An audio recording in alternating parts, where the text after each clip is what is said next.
पहला क्वेश्चन है question 1.1। What is the force between two small charge spheres having charges 2 into 10⁻⁷ coulomb and 3 into 10⁻⁷ coulomb placed 30 centimetre apart in air. तो बहुत basic question है। First question बहुत basic होता है हर chapter का, तो ये भी पहला बेसिक क्वेश्चन है। चलिए सॉल्व करते हैं। ये आपको गिवन है क्वेश्चन में, चार्जेस दिए हुए हैं। एक चार्ज Q1 की वैल्यू 3 into 10⁻⁷ दिया हुआ है, Q2 की वैल्यू 2 into 10⁻⁷ कूलम दिया हुआ है। Distance separating the two charges is 30 centimetre question में दिया हुआ है। ठीक है, ये हमारी वैल्यू है। इसको अब देखिए यहाँ समझना जरूरी है। चार्जेस की वैल्यू देखिए, एक Q1 बहुत छोटी वैल्यू है, Q2 भी बहुत छोटी, -7 बहुत छोटी वैल्यू होती है। तो इसलिए आपको दिख रहा होगा ये चार्जेस बहुत छोटे हैं। अपने डिस्टेंस के कंपैरिजन में ये चार्जेस बहुत छोटे हैं, तो हम इनको पॉइंट चार्जेस बोल सकते हैं। हमने मैकेनिक्स में पढ़ा है, कोई भी ऑब्जेक्ट पॉइंट ऑब्जेक्ट कब कहलाता है, जब उसका डिस्टेंस के कंपैरिजन में उसकी खुद की वैल्यू बहुत छोटी होती है। डिस्टेंस 30 सेंटीमीटर है और चार्जेस -7 में है, बहुत छोटी value.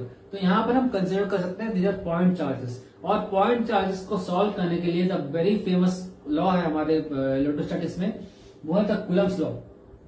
Coulomb's law can only be applied for point charges. ये हमने बहुत पहले थ्योरी में पढ़ा हुआ है। यहाँ पॉइंट चार्जेस हैं, तो कूलम्स लॉ क्या कहता है, force is directly proportional to, ये कूलम्स लॉ ऑफ फोर्स है।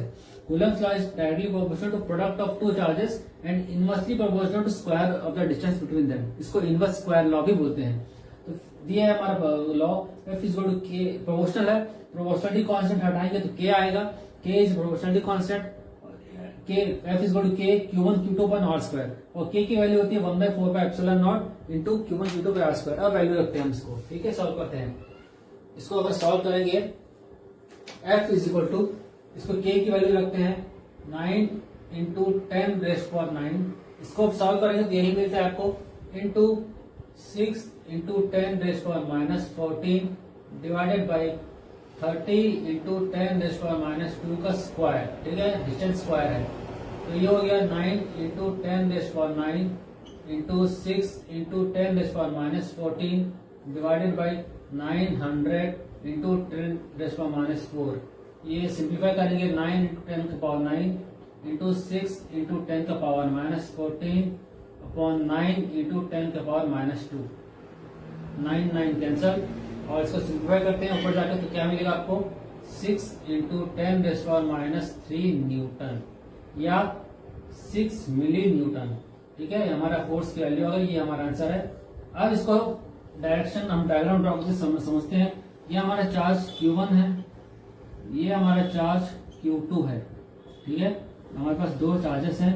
इसकी वैल्यू +30 माइक्रोकूलम, इसकी वैल्यू +20 माइक्रोकूलम। ठीक है, दोनों ही पॉजिटिव चार्जेस हैं, +30 और +20 दोनों जब पॉजिटिव होते हैं तो हमें मालूम होना चाहिए, हमें पता होना चाहिए इसकी वैल्यू जब इतनी छोटी होती है तो ये values like charges repel each other, unlike charges attract each other. तो फोर्स कौन सा होगा इसके बीच में, दोनों पॉजिटिव हैं, लाइक चार्जेस हैं, तो डेफिनेटली ये होगा रिपल्सिव फोर्सेस। ठीक है, फोर्स एक दूसरे को रिपेल करेंगे, वो चार्जेस एक दूसरे को रिपेल करने के दूर भागेंगे अपने से। और कहाँ लगता है, along the line joining the two forces. ठीक है, फोर्स लगता है along the line joining the two charges. तो ये इस लाइन में लग रहा है और अपोजिट लग रहा है, तो यहां पर हम बोल सकते हैं दिस इज रिपल्सिव फोर्स। ठीक है, बहुत इजी क्वेश्चन था, बहुत बेसिक क्वेश्चन था। आइए नेक्स्ट क्वेश्चन को सॉल्व करते हैं। Question 1.2। Question 1.2, the electrostatic force on A small sphere of charge 0.4 microcoulomb due to another small sphere of charge -0.8 microcoulomb in air is 0.2 Newton. A. What is the distance between the two spheres? B. What is the force on the second sphere due to the first? एक simple सा एक और question दिया हुआ, basic question है। आपको इस बार दोनों चार्जेस की वैल्यू देती हुई है। पहला चार्ज है Q1 is equal to 0.4 microcoulomb, मतलब 0.4 इंटू 10⁻⁶ कूलम।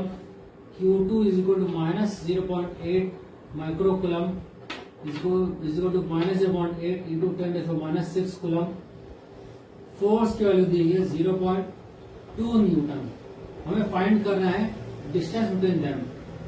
ठीक है, इस बार डिस्टेंस फाइंड करना है। अगेन बेसिक क्वेश्चन दिया हुआ है, कॉन्सेप्ट इसमें इन्वॉल्व है। पहले क्या है हम देखते हैं, पार्ट बी में एक कॉन्सेप्ट इन्वॉल्व है, पहले पार्ट ए सॉल्व कर लेते हैं। हमें डिस्टेंस की वैल्यू फाइंड करनी है। हमें पता है फोर्स इज इक्वल होता है 9 इंटू 10⁹ इंटू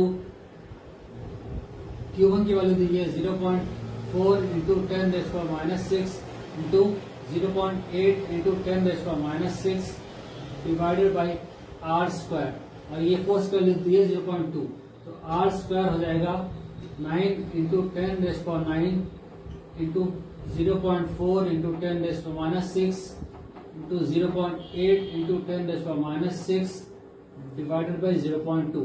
इसको पूरे को सॉल्व करते हैं। आर स्क्वायर की वैल्यू आती है 144 इंटू 10⁻⁴। ठीक है, या आर की वैल्यू हो गई 12 इंटू 10⁻²। इसको स्क्वायर रूट निकाल लेते हैं, which implies R is equal to होता है स्क्वायर रूट ऑफ 144 इंटू 10⁻⁴। तो ये हो गया 12 इंटू 10⁻² या 12 सेंटीमीटर। ये हमारा डिस्टेंस आ गया आंसर। ठीक है, ये हमारा डिस्टेंस कैलकुलेट कर लिया हमने यूजिंग अगेन कूलम्स लॉ। ठीक है, कूलम्स लॉ यूज करके हमने पॉइंट चार्ज दिए हुए हैं, इसके हमने डिस्टेंस फाइंड कर लिया। कॉन्सेप्ट इन्वॉल्व है पार्ट बी में। आपको क्वेश्चन में बोला है what is the force on the second sphere due to first. दो चार्जेस दिए हुए हैं Q1 Q2।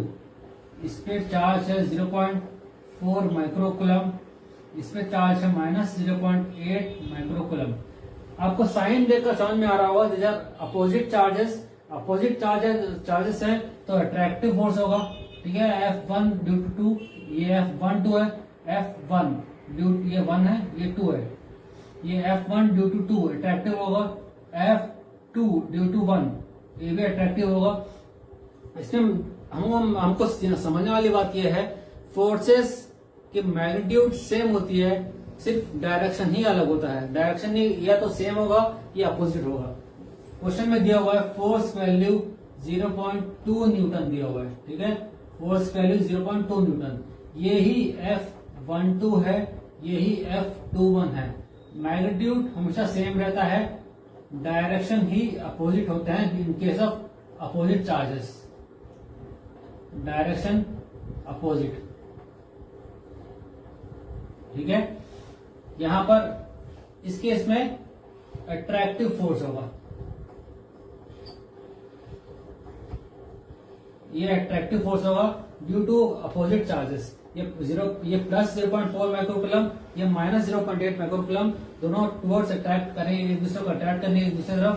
ठीक है, मैग्नीट्यूड सेम होगा, डायरेक्शन अपोजिट होगा। तो ये हो गया हमारा question 1.2। Question 1.3, check that the ratio KE square upon GME/MP is dimensionless.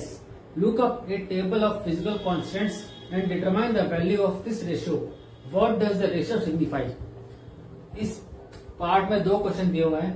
पहला दिया हुआ है ratio KE square upon GME/MP, बताना है कि ये डायमेंशनलेस है, और इसके बाद इसका रेशो फाइंड करके बताना है कि रेशो क्या सिग्निफाई कर रहा है।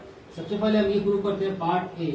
ठीक है, इसको प्रूव करते हैं। हमें पता है ये आपको के और ई पर क्या सिग्निफाई कर रहा है, क्या शो कर रहा है। हमने पढ़ा है इलेक्ट्रोस्टैटिक फोर्स में के जो होता है इलेक्ट्रोस्टैटिक कांस्टेंट, जो प्रोपोर्शनलिटी कांस्टेंट होता है। E is nothing but electrons, और दो ई मतलब दो इलेक्ट्रॉन्स। यहाँ चार्ज हम क्यू लिखते हैं, हम जो क्यू लिखते हैं यहाँ इस क्वेश्चन में, यहाँ पर charge is nothing but electrons. Charge दो तरह के होते हैं, एक इलेक्ट्रॉन होता है और दूसरा चार्ज जो होता है वो प्रोटॉन का चार्ज होता है। यहाँ पर इलेक्ट्रॉन का चार्ज भी है और प्रोटॉन चार्ज भी है। इस क्वेश्चन में ई दिया हुआ है, ई मतलब इलेक्ट्रॉन सिग्निफाई कर रहा है, हम सीधा इलेक्ट्रॉन की बात कर रहे हैं। ठीक है, आइए सॉल्व करते हैं इस क्वेश्चन को। ई मतलब इलेक्ट्रॉन्स है, तो हम सॉल्व करते हैं। F is equal to K E square upon r square, या K E square is equal to F into are square. F का डायमेंशन होता है एम एल टी माइनस 2 और आर स्क्वायर मतलब एल स्क्वायर।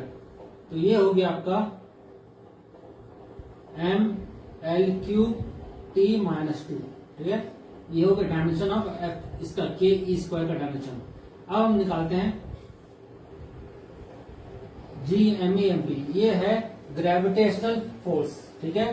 तो gravitational force F G होता है, ये एफ इलेक्ट्रोस्टैटिक फोर्स है F E, gravitational force F G होता है G M E M P और आर स्क्वायर। दोनों में एक कॉमन बात है, both are inverse square law forces, both follow inverse square law, ठीक है। इलेक्ट्रोस्टैटिक फोर्स और gravitational force both follow inverse square law, ठीक है, दोनों में सेम है। तो यहां से हम इसकी वैल्यू निकालते हैं G M E M P, ये हो गया एफ इंटू आर स्क्वायर, और एफ इंटू आर स्क्वायर का डायमेंशन अभी हमने अभी निकाला M L cube T minus 2, ठीक है। अब हमको इसका रेशियो निकालने बोला है, रेशियो क्या होगा इसका, देखिए K E square upon G M E M P, ये हो गया M L cube T minus 2 upon M L cube T minus 2, cancel हो गया, आगे डायमेंशन लेस, हेंस प्रूव्ड। अब पार्ट बी देखते हैं। पार्ट बी क्या कहता है, ये रेशियो क्या सिग्निफाई कर रहा है, हमको इसके रेशियो की वैल्यू फाइंड करके बतानी है कि सिग्निफाई क्या कर रहा है। के ई स्क्वायर अपॉन जे एम एम, के की वैल्यू होती है 9 इंटू 10⁻⁹, ई स्क्वायर हो गया 1.6 into 10⁻⁻19 into 1.6 into 10⁻⁻19 divided by G, gravitational constant होता है 6.67 into 10⁻11 into mass of electron 9.1 into 10⁻31 kg into mass of proton 1.67 into 10⁻28 kg, ठीक है। ये वैल्यूज होती है, इसकी वैल्यूज रखते हैं हम, तो इसके वैल्यू आता है, ये हमको याद होना चाहिए, ये है ratio of electrostatic force upon gravitational force, ये है 2.287288 इंटू 10⁻39, ठीक है। ये इसको ऐसे भी लिख सकते हैं हम, electrostatic force F is equal to 2.29 into 10⁻39 times gravitational force, मतलब force between electron and proton, force between two electrons is 10⁻39 times higher than force between gravitational force between electron and proton। मतलब electrostatic force 39 times ज्यादा strong होता है gravitational force के comparison में। ये हमने पहले ही पढ़ा हुआ है, 4 प्रकार के फोर्स होते हैं इलेक्ट्रोस्टैटिक फोर्स, 4 फोर्सेस के बारे में पढ़ा अपन ने, strong nuclear force, weak nuclear force, gravitational force, electromagnetic force, ठीक है। ये strong nuclear force, weak nuclear force, gravitational force, electromagnetic force, इसमें हमने थ्योरी में पढ़ा भी है। ये सबसे ज्यादा स्ट्रॉन्ग होता है, ये स्ट्रॉन्गेस्ट होता है, स्ट्रॉन्गेस्ट फोर्स, और ग्रेविटेशनल फोर्स होता है वीकेस्ट फोर्स, ठीक है। ये हमने थ्योरी में पढ़ा भी है और यहाँ हमने प्रैक्टिकली प्रूव भी कर दिया, ठीक है। ये हो गया question number 1.3। Next question number 1.4। Question 1.4 A, explain the meaning of the statement electric charge of a body is quantized. B, why can one ignore quantization of electric charge when dealing with macroscopic that is large scale charges. एक एक करके समझते हैं question क्या कह रहा है। Part A कह रहा है explain the term quantization of charge. Quantization का मतलब ये होता है कि जब आप कोई चार्ज की वैल्यू ले रहे हो, आपके पास एक चार्ज दिया हुआ है 1.6 इंटू 10⁻⁻19 कूलम, ये जनरली चार्ज की वैल्यू होती है, ये हमें पता है, ये चार्ज की प्रैक्टिकल वैल्यू होती है, इतना चार्ज होता है किसी भी बॉडी में, एक इलेक्ट्रॉन में। तो आपको ये कह रहा है कि चार्ज फाइंड करना है, चार्ज की प्रैक्टिकल नंबर ऑफ वैल्यूज अगर फाइंड करें, हमने शुरू से पढ़ा हुआ है, जब भी हम क्वांटाइजेशन की वैल्यू पढ़ते हैं Q is equal to N E हम पढ़ते हैं, ये हमने थ्योरी में पढ़ा है। क्वांटाइजेशन मतलब यही होता है, क्वांटाइजेशन मतलब ये यही होता है क्वांटाइजेशन, मतलब Q इज गुड N ही होता है। अब N क्या है? N इज ए पॉजिटिव और negative integer that is charge of a particle is always integral multiple of this charge. ठीक है, charge of the particle is always in N is equal to +-1 +-2 +-3 and so on.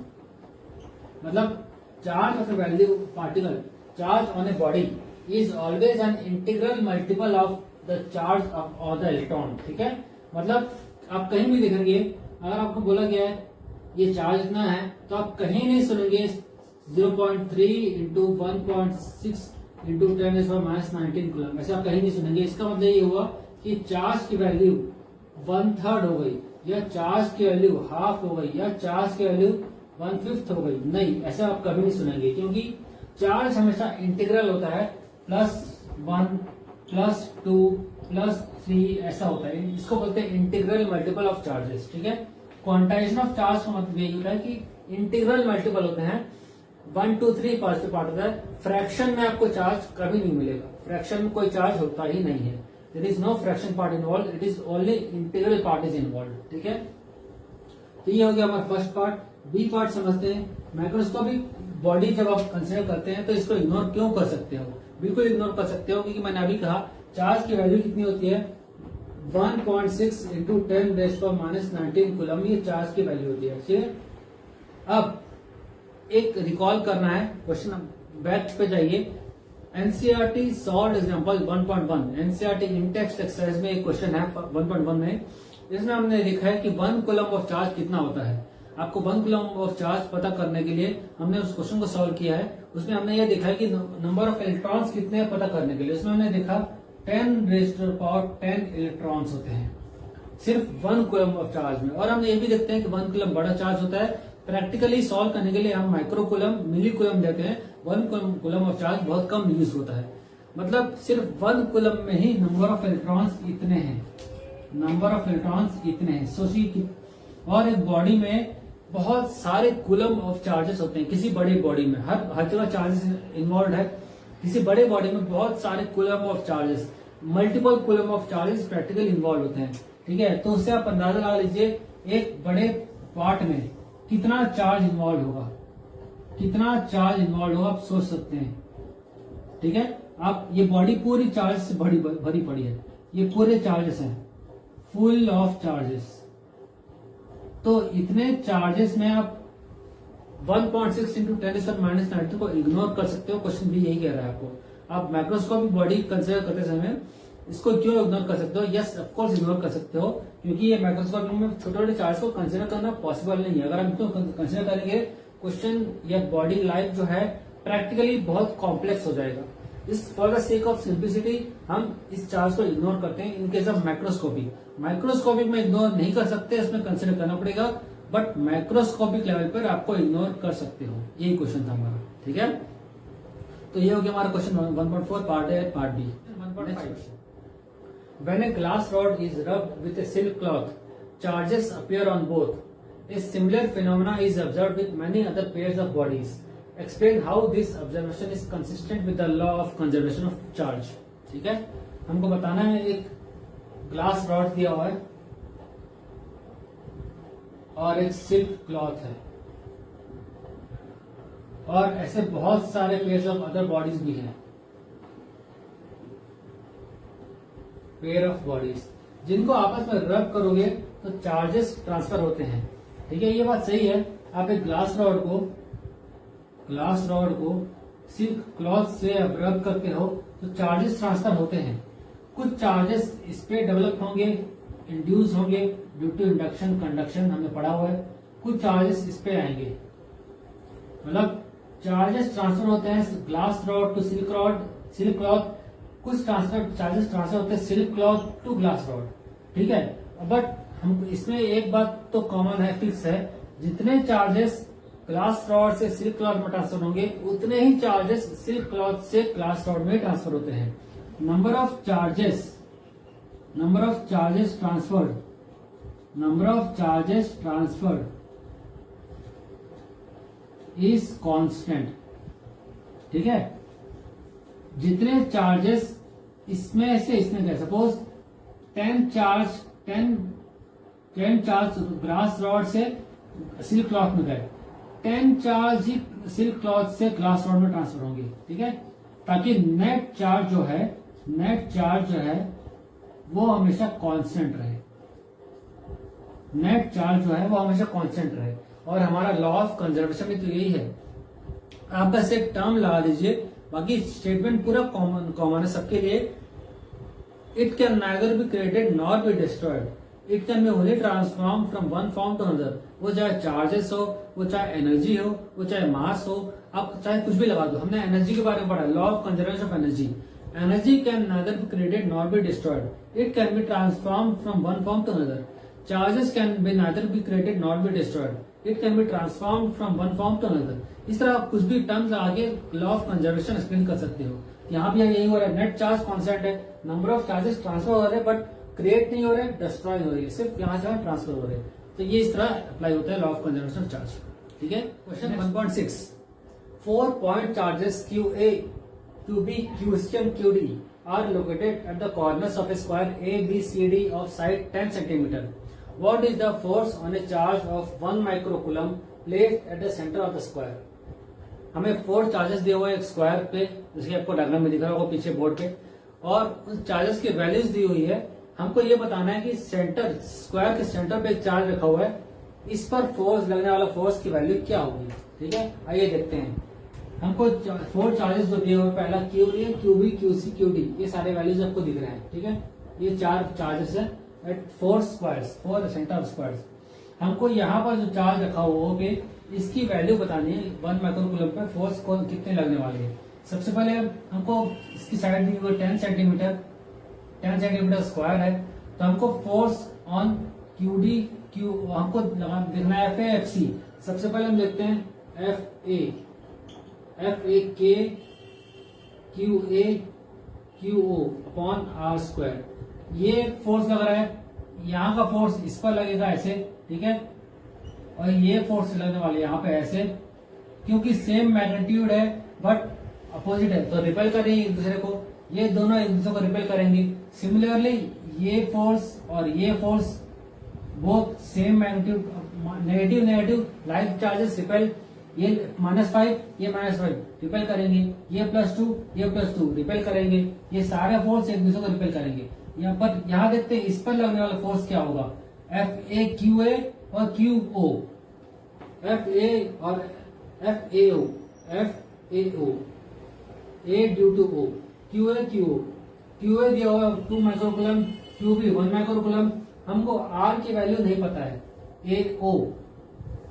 OA की value निकालते हैं।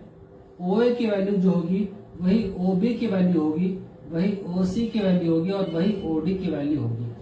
कितनी होगी value हमें पता है, ये स्क्वायर दिया हुआ है, ये 10 सेंटीमीटर, ये 10 सेंटीमीटर, तो इसका अगर पाइथागोरस थ्योरम से ये वैल्यू पूरे निकाले, इसकी वैल्यू हो जाएगी, AC की वैल्यू हो जाएगी 10√2 सेंटीमीटर।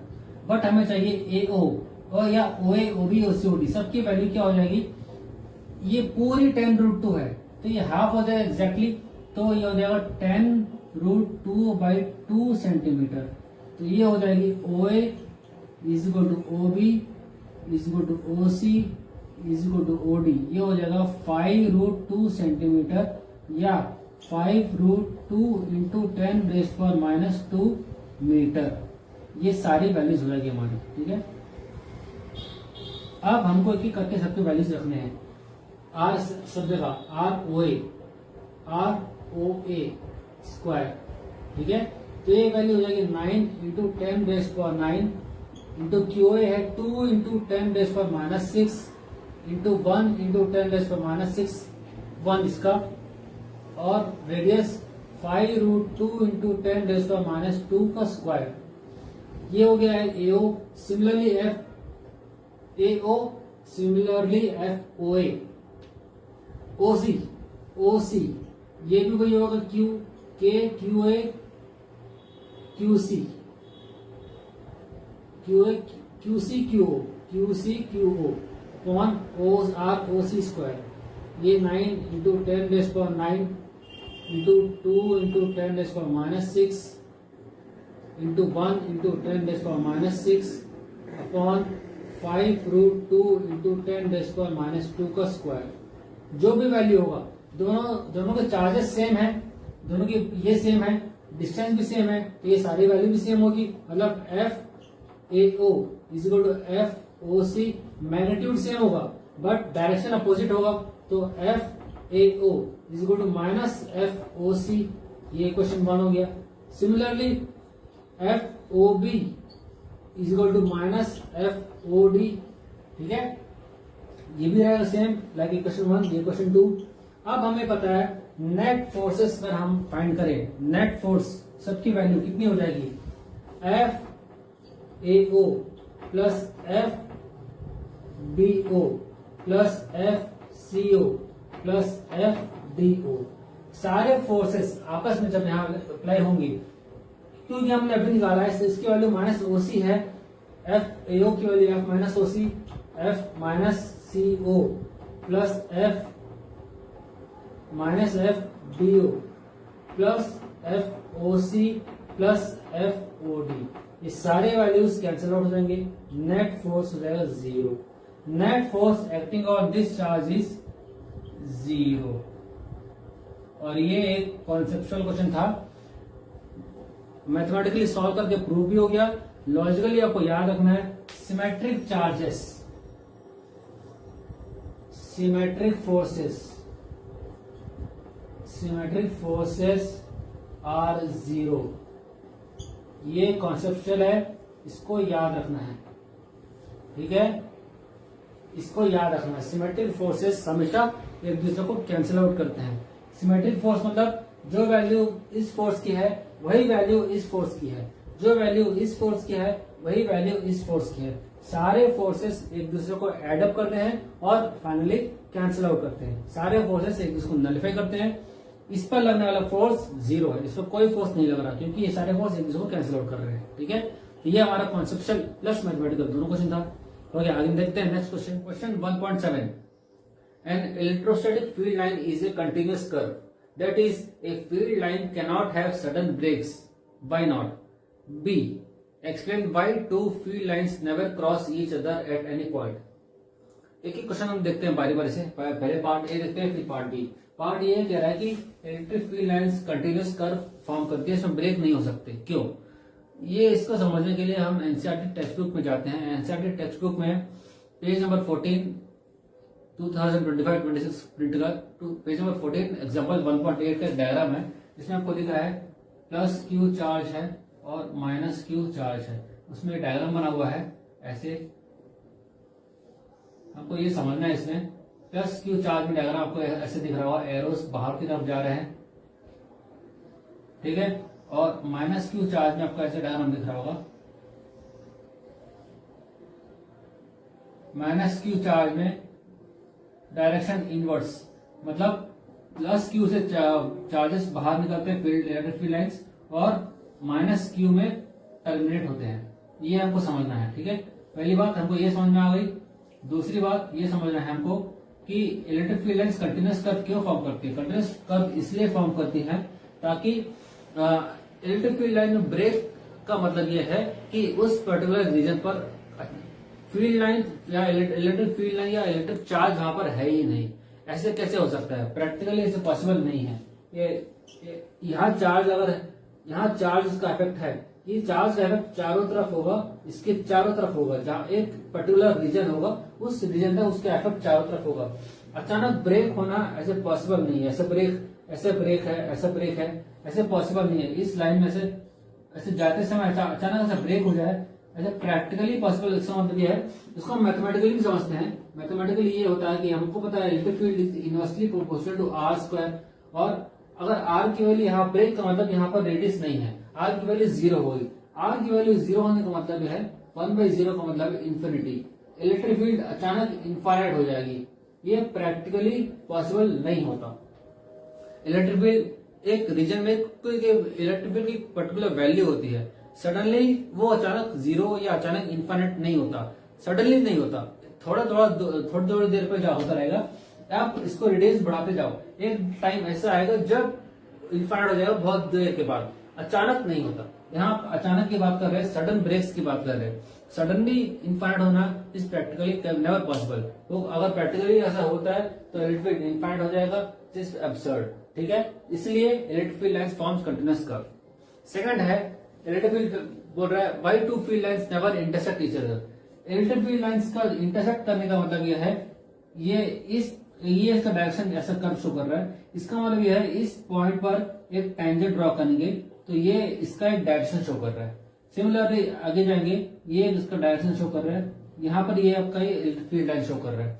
सिमिलरली ये डायरेक्शन शो कर रहा है, इसका मतलब ये है एक फील्ड लाइन एक टाइम पर एक ही डायरेक्शन शो करेगा।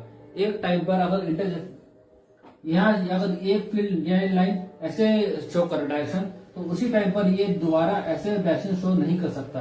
Electric field line shows direction at any given point of time. There are not two different directions for a particular given point. एक टाइम पर दो अलग अलग डायरेक्शन शो नहीं हो सकते। इसका मतलब यह है electric field lines never intersect each other. ठीक है, यह मतलब इसका। Hence, therefore, not possible intersection of two different lines. That means there are two different directions at a given point of time, which is practically not possible. Hence, electric field lines never intersect each other. ठीक है, ये था इसका answer 1.7। Next question 1.8। 2 point charges QA is equal to 3 microcoulomb and QB is equal to -3 microcoulomb are located 20 cm apart in vacuum. A. What is the electric field at the midpoint O of the line AB joining the two charges? B. If a negative test charge of magnitude 1.5 into 10 raised to -9 coulomb is placed at this point, what is the force exerted by the test charge? दो question आगे एक एक करके दोनों करते हैं। First पहले देखते हैं पार्ट ए में क्या कह रहा है, आपको इलेक्ट्रिक फील्ड निकालना है at point A at point B. ठीक है, दोनों चार्जेस दिए हुए हैं। इलेक्ट्रिक फील्ड का फॉर्मूला हमें पता है क्या होता है, electric field at A is equal to 1/4 pi epsilon naught Q by R square, ये होता है जनरल फॉर्मूला हमारा। ठीक है, O से हमको निकालना है। ठीक है, what is the electric field at the mid point O of the line AB। Mid point पर इलेक्ट्रिक फील्ड निकालना है हमको। ठीक है, तो O हमको डिस्टेंस है ये OA और OB, क्योंकि मिड पॉइंट है तो दोनों डिस्टेंस सेम होगा 10 सेंटीमीटर ईच, तो हमारा डिस्टेंस हो जाएगा EOA is equal to K के वैल्यू हम बाद में रखते हैं, Q है QA है 3 microcoulomb, 3 into 10 raise to -6 coulomb. Distance दिया हुआ 10 सेंटीमीटर, मीटर में चेंज करेंगे 10 इंटू 10 रेज़ टू -2 स्क्वायर। ये और EOB है हमारा सेम, बस डायरेक्शन का फर्क है। -3 into 10 raise to -6 coulomb upon 10 into 10 raise to -2 का स्क्वायर। नेट इलेक्ट्रिक फील्ड हमको बताना है, नेट फील्ड E नेट हो जाएगा EOA plus EOB, K common, तो 3 और 3 एडअप हो जाएंगे, 2 हो जाएंगे, दोनों सेम चार्जेस के माइनस आने बट मैग्नीट्यूड दोनों सेम रहेगा। दोनों माइनस कर लेंगे तो हम आ जाएगा आंसर हमारा 2 into 2K 3 into 10 raise to -6 upon 10 into 10 raise to -2 का स्क्वायर। इसको सॉल्व करने के बाद हमारा जो आंसर आता है वो है 5.4 इंटू 10 रेज़ टू 6। ठीक है, न्यूटन कूलम। ये हमारा answer electric field, net electric field. ठीक है, तो ये हमारा ए पार्ट सॉल्व हुआ। बी पार्ट के लिए हम सॉल्व करते हैं। बी पार्ट हमारा है, बी पार्ट हमारा क्या कहता है,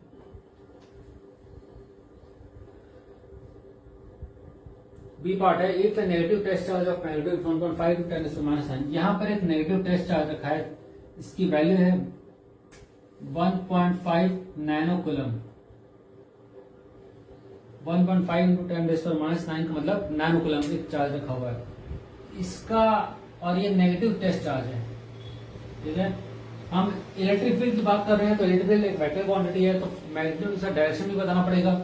हमें पता है इलेक्ट्रिक फील्ड चार्ज हमेशा पॉजिटिव टू नेगेटिव फोर्स होता है, पॉजिटिव टू नेगेटिव, तो डायरेक्शन इसका हो जाएगा towards OB, towards electric field का डायरेक्शन हो जाएगा टुवर्ड्स ओबी, ठीक है, ये हमको याद रखना है। अब हम बी पार्ट की बात करते हैं। बी पार्ट में एक नेगेटिव चार्ज रखा हुआ है यहाँ पर, इसकी वजह से इलेक्ट्रिक फील्ड का फर्क क्या पड़ेगा, दो फोर्स बताना है हमको इसके बीच में, क्यू है क्यू बी, फोर्स हमारा है, फोर्स हमको अलग से सॉल्व करने की जरूरत नहीं है, हमको बस अगर हम चाहे तो दो तरीके से सॉल्व कर सकते हैं इसको। पहला तरीका यह है क्यू ए क्यू बी लेकर सॉल्व करना, क्यू ए क्यू ओ, फिर क्यू बी क्यू ओ लेकर सॉल्व करना और दोनों को लास्ट में एडअप करना, थोड़ा लेंथी प्रोसेस हो जाएगा। इसको हम आसान कर सकते हैं, हमें पता है एफ इज इक्वल टू होता है क्यू ई, और ई की वैल्यू हमने अभी निकाली है ये वैल्यू, ठीक है, तो इसको रखना हमको, क्यू हमको ये इस दिए हुए minus Q minus 1.5 into 10⁻⁻9 into 5.4 into 10⁻6 Newton पर कूलम, और ये कूलम, तो हमको फोर्स की वैल्यू मिल जाएगी -3,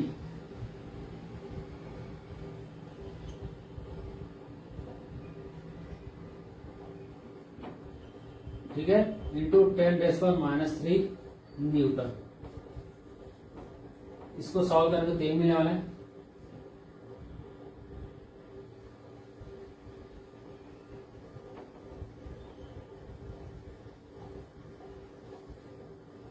ठीक है, तो ये हमारा आंसर बनने वाला है, ठीक है, ये हमारा आंसर बनने वाला है 8.1 न्यूटन। डायरेक्शन नेगेटिव है, नेगेटिव चार्ज रखा मतलब इलेक्ट्रिक फील्ड के अपोजिट इसका डायरेक्शन होने वाला है। जिस डायरेक्शन में इलेक्ट्रिक फील्ड होगा, यहाँ इलेक्ट्रिक फील्ड फिलहाल इस डायरेक्शन में है O to B, तो फोर्स हमारा लगने वाला है इस डायरेक्शन में, ठीक है, ये हमारे इलेक्ट्रिक फील्ड का डायरेक्शन, ये हमारा फोर्स का डायरेक्शन, ये दोनों में डिफरेंस है। क्यों उल्टा आ रहा है, क्योंकि हमको देखिए हमने माइनस साइन यहाँ ला दिया, माइनस साइन मतलब माइनस क्यू, ये opposite to direction of electric field, ठीक है, ये हमारा आंसर है। ये हमारा हो गया क्वेश्चन नंबर 1.9।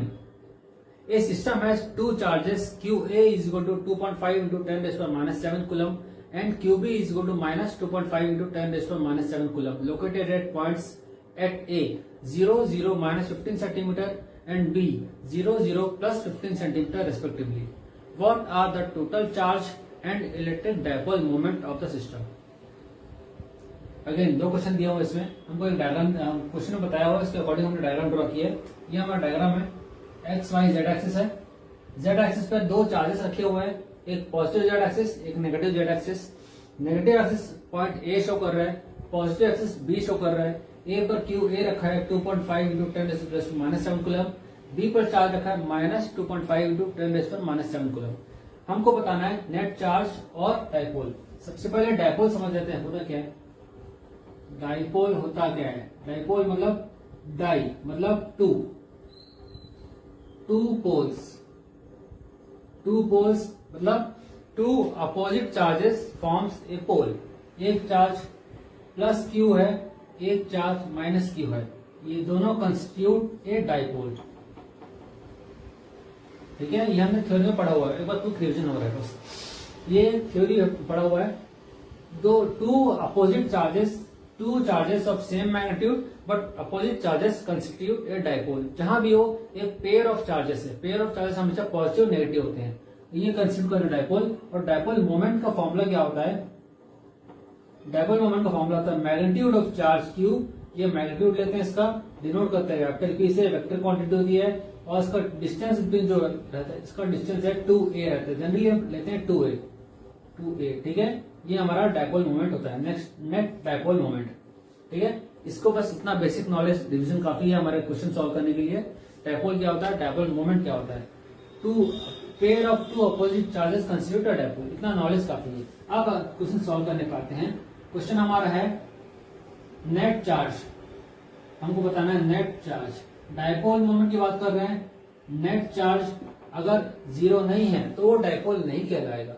अगर नेट चार्ज, जब भी हम डाइपोल की बात करते हैं, ऑब्वियस सी बात है, two a equal magnitude opposite charges, equal magnitude Q A opposite charges Q A plus Q B, Q net, ये हमेशा 0 होना ही चाहिए, तभी ये डाइपोल कहलाएगा।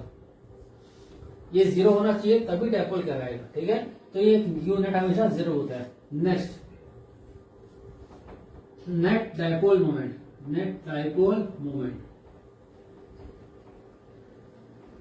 डाइपोल मोमेंट P होता है, हमारे पास चार्ज दिया हुआ है 2, Q magnitude of charge into distance between them, ठीक है।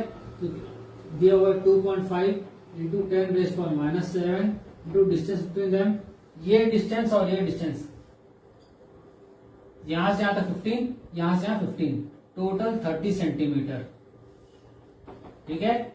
ये हमारे पास 30 सेंटीमीटर का डिस्टेंस है दोनों के बीच। तो 30 इंटू 10⁻² मीटर, तो ये हो गया 75 इंटू 10⁻⁹ डाइपोल मोमेंट है कूलम मीटर, ठीक है। ये हमारा डाइपोल मोमेंट हो गया। बस इतना सा सिंपल सा क्वेश्चन था। नेक्स्ट क्वेश्चन, एक बात और, इसके बारे में हमें डायरेक्शन, ये वेक्टर क्वांटिटी डाइपोल मोमेंट, तो इसका डायरेक्शन मैं बताना भूल गया। डायरेक्शन हमेशा होता है, चार्जेस का डायरेक्शन होता है positive to negative, but dipole moment का डायरेक्शन होता है, डाइपोल मोमेंट का डायरेक्शन हमेशा नेगेटिव टू पॉजिटिव। ये हमसे याद रखना है, नेगेटिव टू पॉजिटिव जाता है, मतलब इसका डायरेक्शन होगा इस दिशा में, सॉरी इस दिशा में,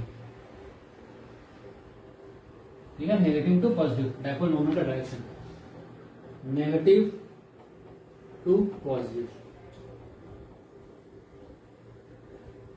next question 1.10, an electric dipole with dipole moment 4 into 10⁻⁹ coulomb meter is aligned at 30 degree with the direction of a uniform electric field of magnitude 5 into 10⁴ Newton coulomb inverse. Calculate the magnitude of the torque acting on the dipole.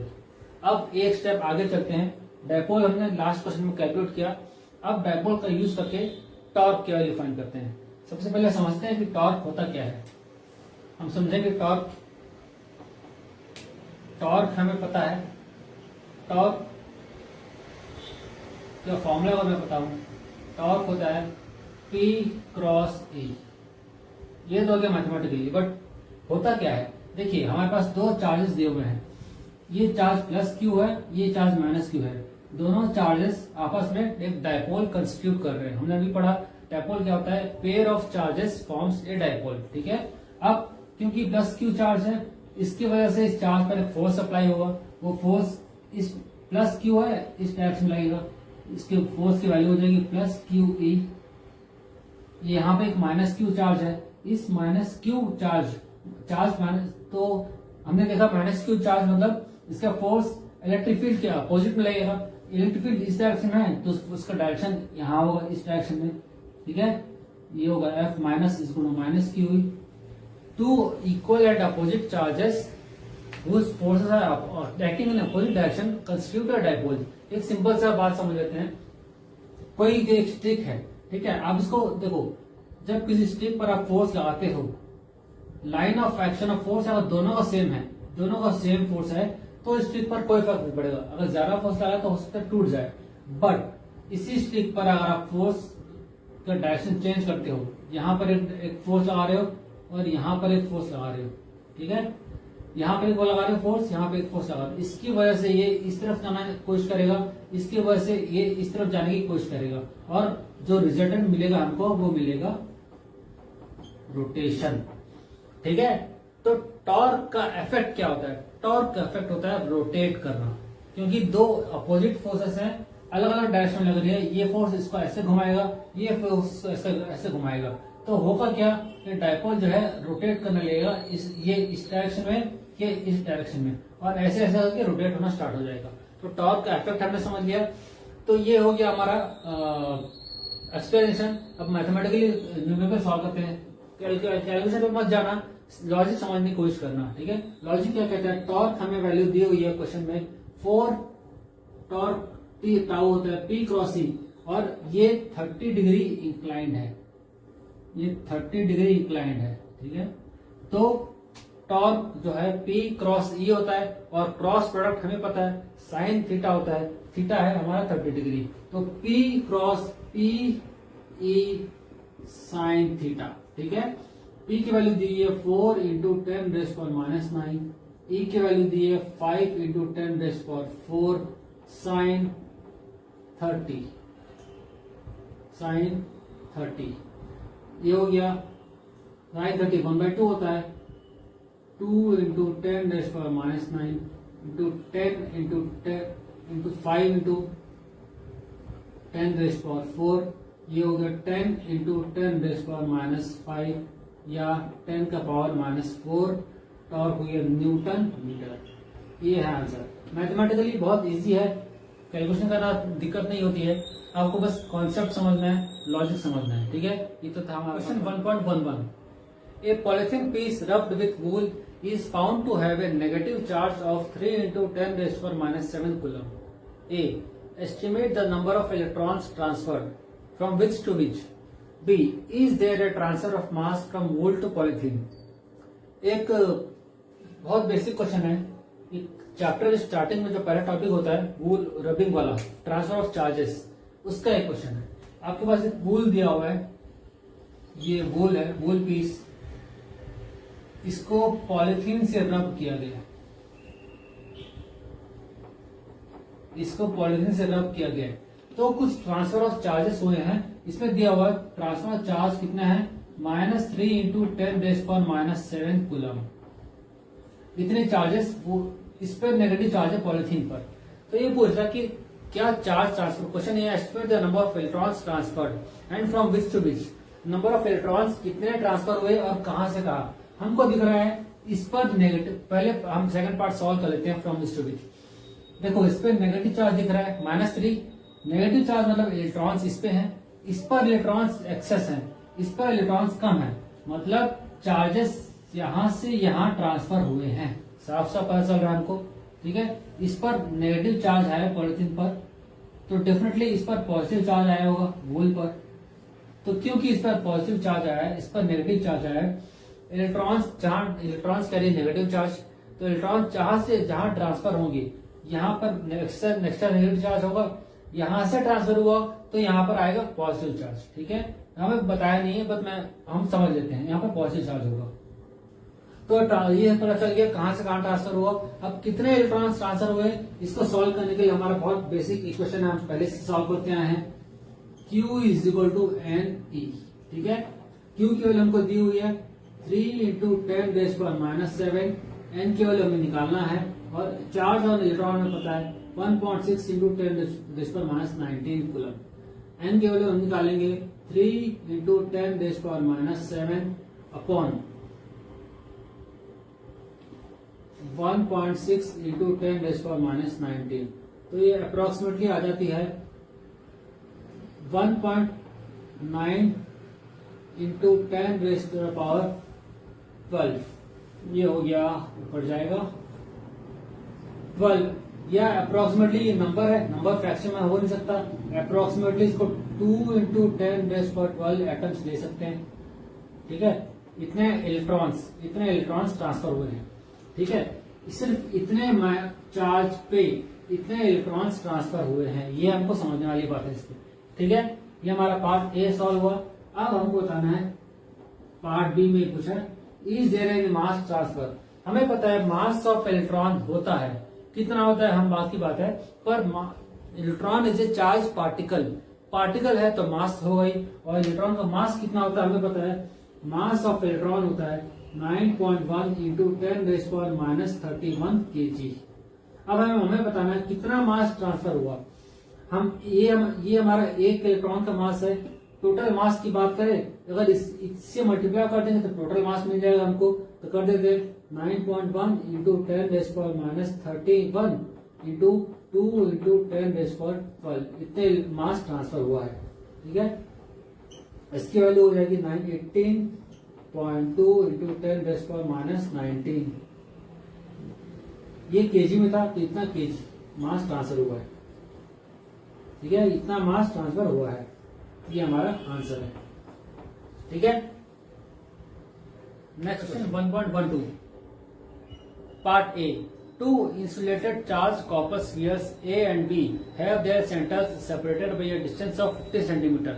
What is the mutual force of electrostatic repulsion If the charge on each is 6.5 into 10 raised to minus 7 coulomb, the radii of A and B are negligible compared to the distance of separation. ठीक है, ये हमें question दिया हुआ है, बहुत simple question है ये तो हम 1.1 में होना चाहिए था. नेक्स्ट देखते हैं part B. What is the force of repulsion if each sphere is charged double the above amount and the distance between them is halved? ये थोड़ा चेंज है पहले पार्ट से. हम देखते हैं कि पार्ट दोनों सॉल्व करते हैं. पार्ट ए में क्या कह रहा है, हमारे पास 2 कॉपर स्फीयर्स दिए हुए हैं, दोनों का बीच का डिस्टेंस 50 सेंटीमीटर सेपरेट किया हुआ है, दोनों में चार्ज इक्वल है, पॉजिटिव चार्ज है, डेफिनेटली रिपल करेंगे, ये इधर जाएगा, ये इधर जाएगा. For electrostatic force of repulsion, ठीक है, due to same like charges. तो हम सॉल्व करते हैं, दोनों की वैल्यू कितनी आती है. फोर्स हमारा है, हमें पता है के Q1 Q2 by R square. के की वैल्यू में पता है 9 इंटू 10⁹.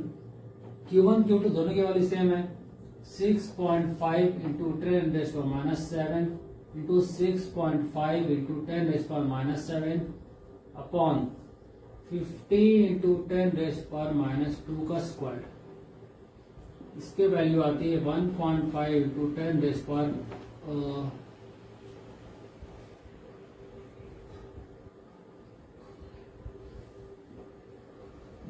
न्यूटन. ठीक है, ये हमारा इलेक्ट्रिसिटी फोर्स ऑफ रिपल्शन, ये है रिपल्सिव फोर्स, क्वेश्चन में दिया हुआ है. अब ट्रिकी पार्ट है पार्ट बी. पार्ट बी में दिया हुआ है, अगर Q1 और Q2 को वैल्यू डबल कर दें 2Q और रेडियस को हाफ कर दो R/2, तो क्या फर्क पड़ेगा पूछना क्वेश्चन में. आगे करके देखते हैं. फोर्स न्यू फोर्स हो गया, के तो कांस्टेंट है, सेम रहेगा, के 2Q into 2Q upon R/2 का स्क्वायर. तो ये हो जाएगा K into 4Q1 Q2 upon R/2 square. 4 into 4 16 हो जाएगा, 16R². तो ये न्यू फोर्स जो हो जाएगा ओल्ड फोर्स का 16 टाइम्स हो जाएगा, F ओल्ड. ठीक है, तो बस रख दो, मल्टीप्लाई कर दो, F न्यू हो जाएगा 16 इंटू ओल्ड कितना दिया 1.5 इंटू 10⁻⁹ न्यूटन. ये हो जाता है 24 इंटू 10⁻⁹ न्यूटन न्यू फोर्स. ठीक है, तो ये हमारा आंसर हो गया. ऐसे क्वेश्चंस जनरली कॉन्सेप्चुअल क्वेश्चन जो है कॉम्पिटिटिव एग्जाम्स बहुत पूछे जाते हैं. अगर आपको फोर्स चार्ज डबल कर दिया, रेडियस हाफ कर दिया, तो क्या वैल्यू होगी. ये बहुत कॉन्सेप्चुअल है, लॉजिकल भी है. ठीक है, तो करते हैं नेक्स्ट पार्ट. आगे next question. Question 1.13. Figure shows tracks of 3 charge particles in a uniform electrostatic field. Give the signs of the 3 charges. Which particle has the highest charge to mass ratio.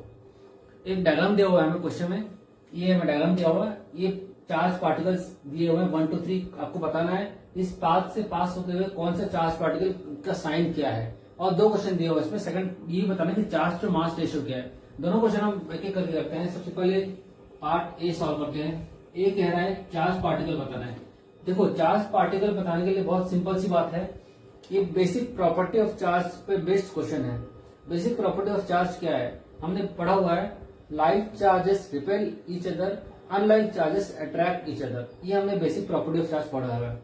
उसके according ये क्या कहता है, कोई भी charge positive charge positive की तरफ कब जाएगा, नेगेटिव से दूर कब जाएगा. कोई भी पार्टिकल अगर नेगेटिव से दूर जा रहा है, पॉजिटिव की तरफ जा रहा है, तो क्या समझते हो आप इससे. ये पॉजिटिव से अट्रैक्ट हो रहा है और नेगेटिव से रिपेल हो रहा है. पॉजिटिव से अट्रैक्ट हो रहा है, नेगेटिव से रिपेल हो रहा है, मतलब समथिंग साइन इसके अपोजिट होगा, इसके जैसा होगा, इसके अपोजिट होगा. दिख रहा है, आपको समझ में आ रहा है. First is negatively charge, first is negative charge. और ये कहां से समझ में आया, ये हम पहले इसका प्रॉपर्टी लिखते हैं. Like charges repel, unlike charges attract. ये बेसिक प्रॉपर्टी ऑफ चार्ज है, इस पर बेस्ड क्वेश्चन था ये। तो पहला क्वेश्चन हम कह सकते हैं फर्स्ट इज नेगेटिवली चार्ज, ठीक है। सेकंड क्या है, सेकंड भी सेम वन की तरह फॉलो कर रहा है, वन के पाथ को ही फॉलो कर रहा है सेकंड भी। तो two is also opposite to similar to first charge, second is also negative charge, ठीक है। Second is also negative charge दिख रहा है। थर्ड पार्ट क्या किया था इसमें, थर्ड पार्ट देखिए फर्स्ट सेकंड का उल्टा है, ये नेगेटिव की तरफ जा रहा है, पॉजिटिव से अपोजिट जा रहा है। तो ये पॉजिटिव का अपोजिट है, नेगेटिव का पॉजिटिव का सेम साइन है, नेगेटिव का अपोजिट है, तो ये third will be positive sign, ठीक है। इससे हमने सिर्फ बेसिक प्रॉपर्टी ऑफ साइन से ही देखकर ही हमने बता दिया, बहुत बेसिक क्वेश्चन था, सिंपल क्वेश्चन कि कौन सा चार्ज होगा। अब देखते हैं second part, charge to mass ratio, charge to mass ratio. अब एक एक कर देखते हैं हम। चार्ज टू मास रेशियो क्या होगा, हमको दिखाना है चार्ज टू मास, इसको हम कह सकते हैं डिफ्लेक्शन। चार्ज टू मास को हम बोल सकते हैं डिफ्लेक्शन, मतलब डिफ्लेक्शन सबसे ज्यादा पार्टिकल कौन सा होगा, जो सबसे कम लाइटर पार्टिकल होगा, है ना। जितना ज्यादा लाइट होगा उतना ज्यादा डिफ्लेक्ट होगा, डायरेक्ट ये इनवर्सली प्रोपोर्शनल है। डिफ्लेक्शन हमको देखना है तो जितना ज्यादा भारी पार्टिकल होगा उतना कम डिफ्लेक्ट होगा, जितना हल्का पार्टिकल होगा वो ज्यादा डिफ्लेक्ट होगा, ठीक है। मतलब हमको दिख रहा है नेगेटिव चार्ज मतलब इलेक्ट्रॉन है, नेगेटिव चार्ज इलेक्ट्रॉन्स है, और पॉजिटिव चार्ज प्रोटॉन्स है, ये हम कह सकते हैं। और हमें पता है मास of electron is very much smaller then mass of proton, mass of electron is very much smaller then mass of proton. Mass of electron कितना होता है, मास ऑफ इलेक्ट्रॉन होता है 9.1 इंटू 10⁻31 kg, और मास ऑफ प्रोटॉन कितना होता है 1.67 into 10⁻28 kg। Mass of proton is 1837 times mass of electron. ये हमने बहुत पहले पढ़ा हुआ है, इसके बारे में बेसिक नॉलेज है ना। 1837 times of mass of electron होता है, इतना भारी होता है। इसलिए मास ऑफ प्रोटॉन आपको दिख रहा होगा, सबसे ज्यादा डिफ्लेक्ट कौन सा कर रहा है, 1 कर रहा है। सबसे कम डिफ्लेक्शन कौन सा कर रहा है, नंबर 3 हो रहा है। हमें अकॉर्डिंग टू क्वेश्चन क्या बताना है, इस particle has the highest charge to mass ratio. सबसे बड़ा रेशियो किसका होगा, सबसे बड़ा रेशियो किसका होगा, जिसका मास, इसका डिफ्लेक्शन सबसे कम होगा, इसका मास सबसे ज्यादा होगा, उसका डिफ्लेक्शन सबसे कम होगा, ठीक है। वही रेशियो सबसे ज्यादा होगा, तो मास ऑफ प्रोटॉन, ये मास ऑफ चार्ज और मास ऑफ इलेक्ट्रॉन रेशियो जो है वो कम होगा चार्ज और मास ऑफ प्रोटॉन के रेशियो से। तो hence number 3, charge to mass ratio, charge to mass ratio of proton will is highest, ये हमारा आंसर है। कौन सा हाईएस्ट पूछा है, तो number 3, charge to mass ratio of proton is highest, charge to mass ratio of electron is lowest, ठीक है। ये हमारा आंसर था। Question 1.14, consider a uniform electric field E is equal to 3 into 10⁻³ I Newton per coulomb. Option part A, what is the flux of this field through a square of 10 cm on a side whose plane is parallel to the YZ plane? B, what is the flux through the same square if the normal to its plane makes a 60° angle with the x axis? हमको एक question दिया हुआ friends, इसमें हमको इसमें flux find करना है, ठीक है। फ्लक्स कैसे फाइंड करेंगे हम, देखिए सबसे पहले हमको एक्सिस ड्रॉ कर लेते हैं। अगर हम इसको एक्सिस को ड्रॉ करें, हमको दिया हुआ है, क्वेश्चन में दिया हुआ है एक यूनिफॉर्म इलेक्ट्रिक फील्ड दिया हुआ है, E इज इक्वल टू 3 इंटू 10⁻⁴ I न्यूटन पर कूलम। आई एक्सिस में ये y है, Z है, ये x है, मतलब इलेक्ट्रिक फील्ड इस डायरेक्शन में है, ठीक है। और हमें एक एरिया स्क्वायर दिया हुआ है जो YZ प्लेन पे है, मतलब x एक्सिस पे। YZ प्लेन मतलब YZ प्लेन पर है, मतलब x एक्सिस पर बना हुआ है, इसको हमको ध्यान रखना है। पैरेलल टू x एक्सिस, एक स्क्वायर तो नहीं लग रहा, इसको स्क्वायर बनाते हैं, ठीक है। ये हमारा स्क्वायर हो गया,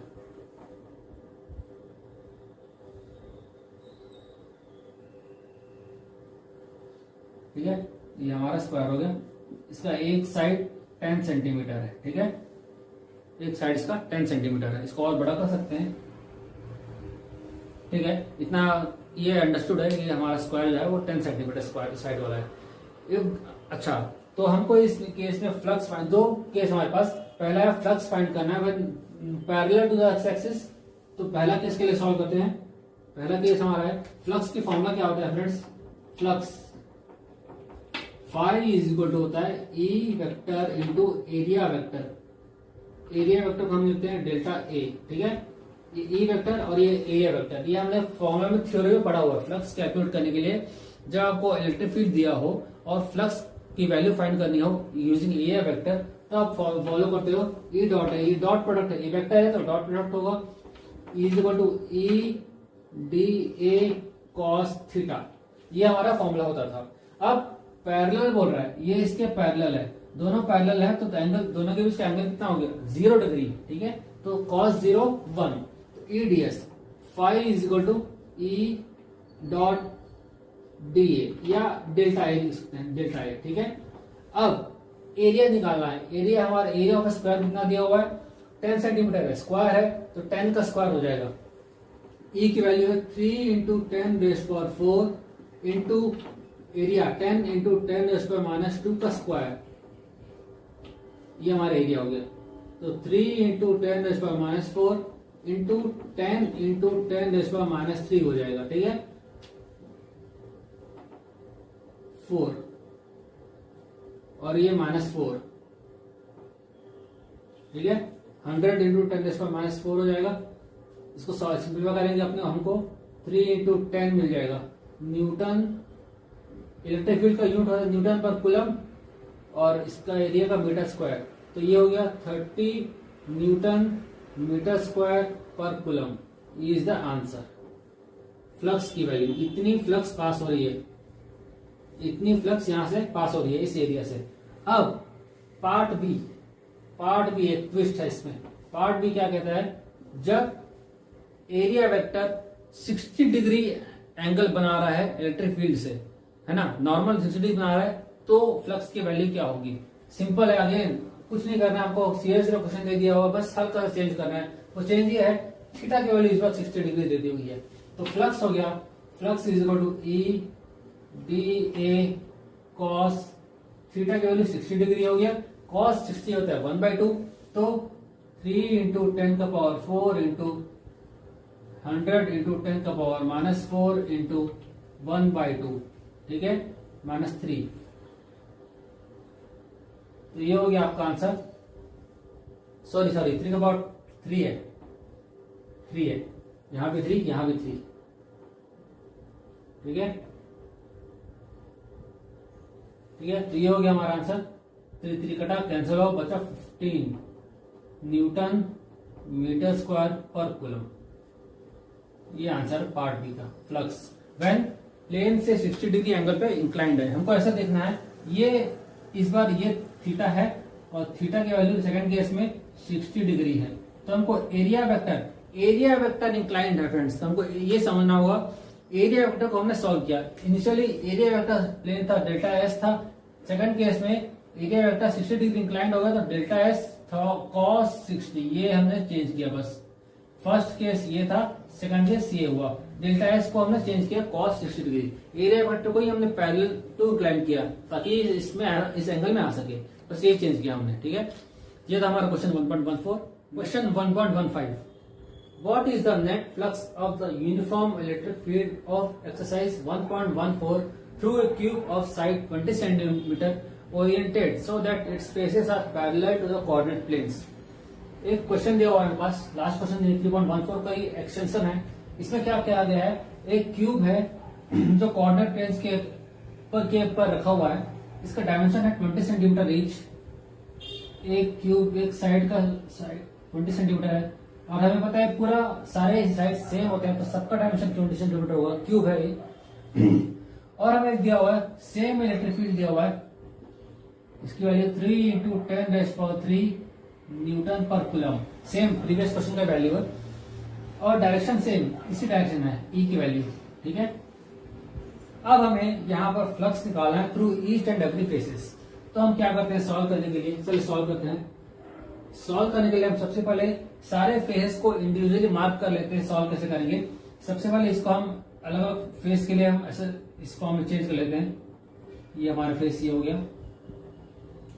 अब हम फेस को नेमिंग कर लेते हैं, ठीक है। तो ये हमारा फेस, इसको 1 मान लेते हैं, इसका एरिया वेक्टर इस डायरेक्शन में है। ये फेस 2 बैकवर्ड्स, इसका एरिया वेक्टर उस डायरेक्शन में है, ठीक है। सेकंड फेस 3 इसको मान लेते हैं, जो इसमें है इस डायरेक्शन में। फेस 4 इसका एरिया वेक्टर इस डायरेक्शन में है, फेस 4 का। एक फेस 5 जो ऊपर जा रहा है, इसका एरिया वेक्टर ऊपर होगा। एक फेस 6 इसका एरिया वेक्टर नीचे जा रहा है, ठीक है। हम सारे फेसेस के एरिया वेक्टर को हमने मार्क कर लिया। अब चलिए सॉल्व करते हैं। एरिया वेक्टर हमने सबसे पहले फॉर्मूला लिखते हैं, flux phi is equal to E dot delta S, E vector dot D S vector. इसको और डिटेल में लिख लें, E D S cos theta. अब एक एक करके हम सॉल्व करते हैं। सबसे पहले face 1 and 2, face 1 and 2। Face 1 है इस डायरेक्शन में, ठीक है। एरिया है इधर, तो ये मान के चले, ये है इलेक्ट्रिक फील्ड का डायरेक्शन और ये है एरिया का डायरेक्शन, ठीक है। ये है इलेक्ट्रिक फील्ड का डायरेक्शन, ये एरिया इसके परपेंडिकुलर जा रहा है, ये इस डायरेक्शन में जा रहा है, तो परपेंडिकुलर हुआ, ठीक है। थीटा की वैल्यू यहाँ पर क्या हो गई, थीटा की वैल्यू हो गई 90 डिग्री। तो flux phi is equal to E D S cos theta, cos theta, और थीटा का वैल्यू कितना है 90 डिग्री। तो यहाँ हो गई फ्लक्स फॉर फेस 1 एंड 2 0, ठीक है। दिख रहा है आपको डायग्राम में, सेल्फ एक्सप्लेनेटरी डायग्राम है, इसमें ज्यादा समझाने वाली कोई बात है नहीं। मैंने बस एरिया का मेंशन कर लो। इस क्वेश्चन को सॉल्व करने का तरीका यही है, आप एरिया वेक्टर को मेंशन कर लो, किस डायरेक्शन में एरिया है, किस डायरेक्शन में ये है, इलेक्ट्रिक फील्ड है। आपको क्वेश्चन ऑटोमेटिकली सॉल्व हो जाएगा, ज्यादा मेहनत करने की जरूरत नहीं पड़ेगी। Next, face 2 and face 3 and 4, ठीक है। फेस 3 एंड 4, फेस 3 है इस तरफ, इलेक्ट्रिक फील्ड दूसरी तरफ है, तो दोनों का ये इलेक्ट्रिक फील्ड का डायरेक्शन है और एरिया वेक्टर का डायरेक्शन भी यही है। दोनों के बीच का एंगल कितना है, theta is equal to 0 degree, ठीक है। इसको अलग से लिख लेते हैं। Flux 1 E for face 3, for face 3 E D S cos 0, तो ये हो गया ई डॉट डी एस, ठीक है। ये हमारा हो गया फॉर फेस 3। फेस 4 इसके एरिया इलेक्ट्रिक फील्ड इस डायरेक्शन में है, एरिया अपोजिट डायरेक्शन में है, दोनों के बीच का एंगल कितना हो गया, थीटा हो गया 180 डिग्री, ठीक है, उल्टा हो गया। तो for face 2 E dot D S cos 180 degree, cos 180 होता है -1, तो minus E dot D S delta flux for total, दोनों फेस के मिलाएंगे, दोनों फेस के लिए सॉल्व करेंगे। ई dot D S plus minus ई डॉट डी एस, ये हो गया 0 इसके लिए भी, ठीक है। नेट फ्लक्स उस डायरेक्शन में इस डायरेक्शन में, नेट फ्लक्स दोनों मिला के 0 हो रहा है। Now face 5 and 6, again delta five is equal to delta five 1 plus delta five 2। Delta five 1 है ई डी एस कॉस 5 1 किसके लिए, ऊपर के लिए 5, इसके लिए थीटा की वैल्यू कौन सी है, ये है इलेक्ट्रिक फील्ड, ये थीटा है, ठीक है। इसमें ऐसा उल्टा था, ऐसा बना लेते हैं, ये था डायरेक्शन, तब भी थीटा 90 ही था इसके लिए, ठीक है। ये डीएस, यहाँ डीएस ऊपर है, ये इलेक्ट्रिक फील्ड यहाँ है, थीटा की वैल्यू 90 डिग्री, ठीक है। अगेन थीटा 90 हो गई, 5 की वैल्यू कॉस 90। 6 के लिए एरिया नीचे है, इलेक्ट्रिक फील्ड यहाँ है, थीटा अगेन 90 डिग्री, ये इलेक्ट्रिक फील्ड, ये डीएस। इलेक्ट्रिक फील्ड और एरिया के बीच का एंगल कितना है, 90 डिग्री, ठीक है। Plus E T S cos 90, दोनों मिला के आंसर हो गया 0। तो सारे फेसेस से हमने सॉल्व कर लिया एक एक करके। फेस अगर अप्लाई करो, आपको बस डायरेक्शन समझ में आना चाहिए। इलेक्ट्रिक फील्ड का डायरेक्शन इस तरफ है, एरिया वेक्टर का सारे 6 वेक्टर का हमने सारे फेस मेंशन करना है और डायरेक्शन शो करना है, इसका डायरेक्शन कहां पर है। यहाँ एक बात और इम्पोर्टेंट है, क्वेश्चन में ई और ds दोनों का वैल्यू समझना जरूरी है। इनमें से एक भी चेंज हो गया तो फ्लक्स की वैल्यू चेंज होगी। इसमें हमने सिर्फ एरिया हर जगह चेंज किया, ई की वैल्यू को हमने चेंज नहीं किया। क्वेश्चन में ध्यान से पढ़ेंगे आप तो क्वेश्चन में दिया हुआ है यूनिफॉर्म इलेक्ट्रिक फील्ड, और आप यूनिफॉर्म वर्ड पर ध्यान देंगे तो ये क्वेश्चन इजीली समझ में आएगा। अगर यूनिफॉर्म नहीं होता, ई की वैल्यू अलग होती तो फ्लक्स की वैल्यू भी जगह जगह चेंज होती। जहां ई चेंज होगा वहां फ्लक्स चेंज होगा, जहां एरिया वेक्टर चेंज होगा वहां फ्लक्स चेंज होगा। ये इंपॉर्टेंट है समझना इस क्वेश्चन में, ठीक है। Okay, question number 1.16, careful measurement of the electric field at the surface of A black box indicates that the net outward flux through the surface of the box is 8 into 10⁻³ Newton meter square per coulomb. Two parts. A. What is the net charge inside the box? B. If the net outward flux through the surface of the box were 0, could you conclude that there were no net charges inside the box? Why or why not? ये question हमको अगर आप समझ पा रहे हैं, हमको net charge की बात कर रहा है, फ्लक्स की बात कर रहा है। तो हमारा वो इक्वेशन जहां पर चार्ज है, फ्लक्स है, हमें पता है इस चैप्टर में ऐसे ही एक ही टॉपिक है जो डायरेक्टली इन दोनों को लिंक करता है, वो है Gauss law. Yes, Gauss law की बात कर रहे हैं। गॉस लॉ से हमें ये भी समझ में आता है, क्लोज बॉक्स की बात कर रहा है गॉस लॉ, ये हमेशा क्लोज सरफेस की बात करता है, ठीक है। इसे भी हम पता लगा सकते हैं। पहली बात क्यू फाई ये देखकर हम बता सकते हैं गॉस लॉ है। दूसरी बात क्लोज सरफेस ये देखकर भी हम बोल सकते हैं कि गॉस लॉ है इस चैप्टर में, ठीक है। तो हमें इस पर एक गॉस लॉ के एप्लीकेशन का क्वेश्चन है। इसमें हमको ये पता करना है कि हमें क्वेश्चन में इलेक्ट्रिक फ्लक्स की वैल्यू दी है। फ्लक्स की वैल्यू दी है 8 इंटू 10⁻³ न्यूटन मीटर स्क्वायर पर कूलम, ये हमें फ्लक्स दिया हुआ है, ठीक है। और अकॉर्डिंग टू गॉस लॉ हमें पता है फ्लक्स क्या होता है। What is Gauss law? Gauss law states that net flux in a closed surface is equal to 1 by epsilon times charge enclosed in it. ये चार्ज enclosed है, ठीक है। ये हमारा गॉस लॉ है। हमारा गॉस लॉ यही कहता है flux in a surface, in a closed surface is equal to 1 by epsilon times charge enclosed in it. हमें चार्ज enclosed कितना है ये पता करना है। तो charge enclosed is equal to flux into epsilon naught. Flux की वैल्यू दी हुई है 8 इंटू 10⁻³ न्यूटन मीटर स्क्वायर पर कूलम इंटू 8.85 इंटू 10⁻⁻12, ठीक है। ये एप्सिलॉन नॉट की वैल्यू है। तो हमें बताना है क्यू कितना आ रहा है। सॉल्व करेंगे तो इसको सॉल्व करेंगे तो आ रहा है 0.870, ठीक है। Point into 10⁻⁹ coulomb, 70.80 into 10⁻⁹ coulomb हो गया।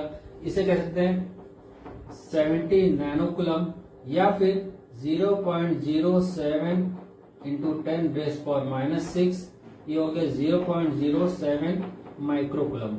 जो भी आंसर हो आप ले सकते हो, ठीक है। दोनों से ये डिपेंडिंग ऑन हमारे एनसीईआरटी बुक में क्या आंसर दिया हुआ है उसको हम ले सकते हैं। तो ये हमारा हो गया पार्ट ए। अब देखते हैं पार्ट बी। पार्ट बी क्या कहता है, if the net outward flux through the surface of box for 0। Net outward flux, हमें यहाँ पर फ्लक्स की वैल्यू दी है, इसके अंदर चार्ज हमने फाइंड किया।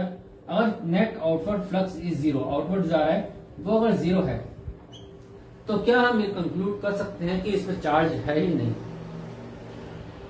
ये डायरेक्ट क्वेश्चन क्या, इसका आंसर आप ऐसे समझिए। इसका मैं एक एनालॉजी ले रहा हूँ एटम से।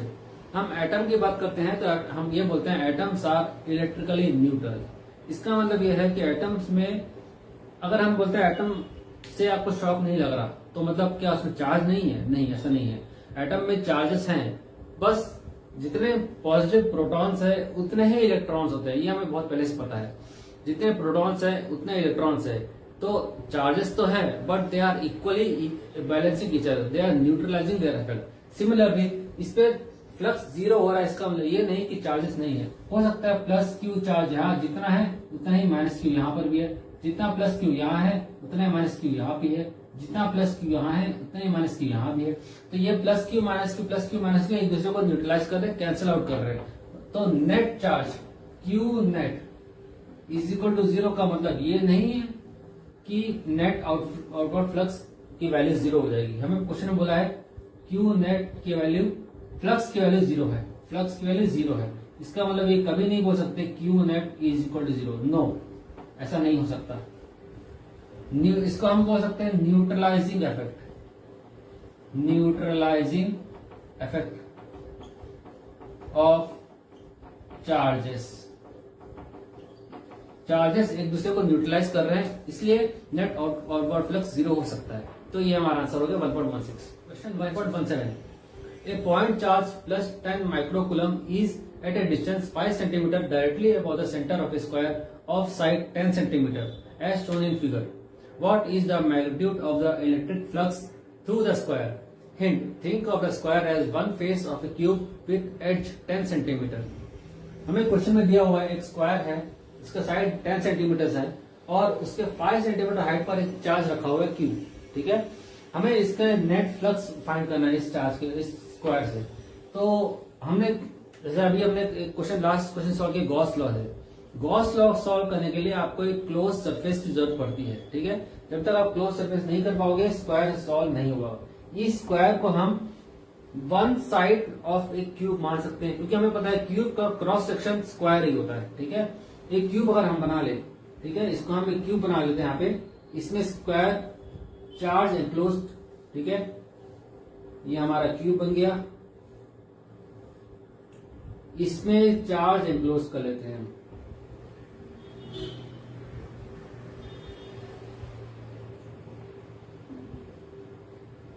ये क्यूब ही है, कंफ्यूज मत होना।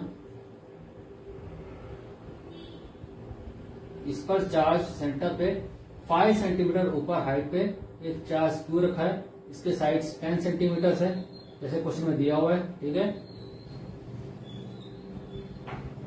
अब हमें इस एनक्लोज चार्ज का हमें what is the magnitude of electric flux, electric flux find करना है इस चार्ज के लिए। ठीक है, ये इस चार्ज ये जो है 5 सेंटीमीटर हाइट पर रखा हुआ है इस सेंटर से, ये सेंटर पॉइंट है। ठीक है, अब हमें फाइंड करना है इलेक्ट्रिक फ्लक्स। हमें पता है according to use Gauss law, according to Gauss law, Gauss law क्या कहता है, flux enclose is 1/ε times charge enclosed in it.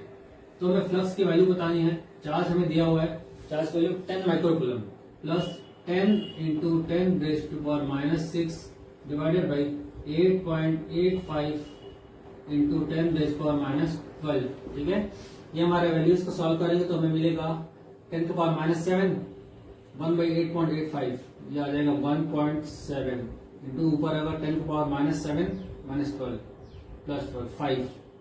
ठीक है, ये -5 और ये +12, ये हो गया फ्लक्स की वैल्यू न्यूटन मीटर स्क्वायर पर कूलम। ठीक है, इसको हमको इतना ही था, इससे ज्यादा कुछ था नहीं क्वेश्चन में, बहुत सिंपल सी बात है। बट हमको ये याद रखना है, इस क्वेश्चन में यही पार्ट था। बट हमें पता है जब हम गॉस लॉ की बात करते हैं, हमने चार्ज एनक्लोज कर दिया, हमें बोला गया ये स्क्वायर है, एक फेस और ऐसे क्यूब के 6 फेसेस हैं, इस 6 फेस से आपको वैल्यू फाइंड करनी है। तो उसके लिए फाइंड करने के लिए आपको एक फेस से कितना फ्लक्स निकल रहा है जब आपके पास क्यूब में क्लोज है। ठीक है, ये हमारे, तो हमें इस स्क्वायर से निकालना पड़ेगा। एक फेस, स्क्वायर एक फेस है, इस एक फेस से निकालने के लिए बाई 6 से डिवाइड करोगे, क्योंकि आपको पता है इस क्यूब को बनाने के लिए आपने 6 फेस सराउंड किए हैं, तो एक फेस के लिए आपको 1/6 से डिवाइड करना पड़ेगा। तो 1/6 से डिवाइड करोगे तो आएगा आपका आंसर 2.9 × 10⁻⁶। ठीक है, इसको ध्यान रखना है हमको, तो हमको इसको ध्यान रखना है। आंसर कैलकुलेशन पर चेक कर लेना, कुछ गड़बड़ है तो देख लेंगे। कैलकुलेशन अगर हम चेक करें, हमारा 2.9 तो नहीं आ रहा है, अगर हम डिवाइड करें, सॉरी 1.9 आ रहा है, 1.9 आ रहा है, और हाँ 1.9 आ रहा है। ठीक है, मैंने 2.9 गलती से लिख दिया था, 1.9 आ रहा आंसर। तो ये हमारा आंसर है 1.17 क्वेश्चन का। Next question 1.18, A point charge of 2.0 microcoulomb is at the center of a cubic Gaussian surface 9 centimetre on edge, what is the net electric flux through the surface. बहुत simple सा question है, like previous question, बस इसमें बच्चों को confusion हो सकता है उसमें और इसमें क्या डिफरेंस है। हम क्वेश्चन सॉल्व करते हैं, लास्ट में समझाऊंगा क्या डिफरेंस है दोनों में। अगेन चार्ज दिया हुआ है, फ्लक्स की वैल्यू फाइंड करने बोल रहा है according to Gauss law. Gauss law क्या कहता है, flux is equal to 1/ε0 charge enclosed in 1/ε0 times charge enclosed in it. हमें इसकी वैल्यू फाइंड करनी है। चार्ज दिया हुआ 2 माइक्रोकूलम, ε0 टाइप वैल्यू है 8.85 इंटू 10⁻⁻12। इसको सॉल्व करेंगे 0.225 इंटू 10⁻6 आती है value newton metre square by coulomb, या 2.25 into 10⁻5 newton metre square by coulomb. ठीक है, अब किसको किसको लगता है कि यहाँ फिर से 6 1/6 से डिवाइड करना पड़ेगा। अगर आपको लगता है कि 1/6 से फिर से यहाँ डिवाइड करेंगे तो यू आर रॉन्ग। नो, यहाँ 1/6 से डिवाइड नहीं करेंगे, क्योंकि उस क्वेश्चन में और इस क्वेश्चन में डिफरेंस ये था, उस क्वेश्चन में स्क्वायर फेस दिया हुआ था, उस स्क्वायर फेस से आपको फ्लक्स निकालना था, और यहाँ पर आपको डायरेक्टली क्यूब दे दिया क्वेश्चन में। इसमें कोई फेस से निकालने को नहीं बोला है, सिर्फ क्यूब में कितना फ्लक्स एनक्लोज्ड है ये बताना है। दोनों में ये डिफरेंस है। उस स्क्वायर फेस से सॉल्व करने के लिए हमने for the sake of simplicity using Gauss law हमने क्यूब बनाया, और क्यूब से फ्लक्स निकालने के बाद 1/6 से डिवाइड कर दिया, ताकि एक स्क्वायर फेस से कितनी वैल्यू मिलती है। यहाँ पर डायरेक्टली क्यूब दिया हुआ है, ये फर्क है दोनों में।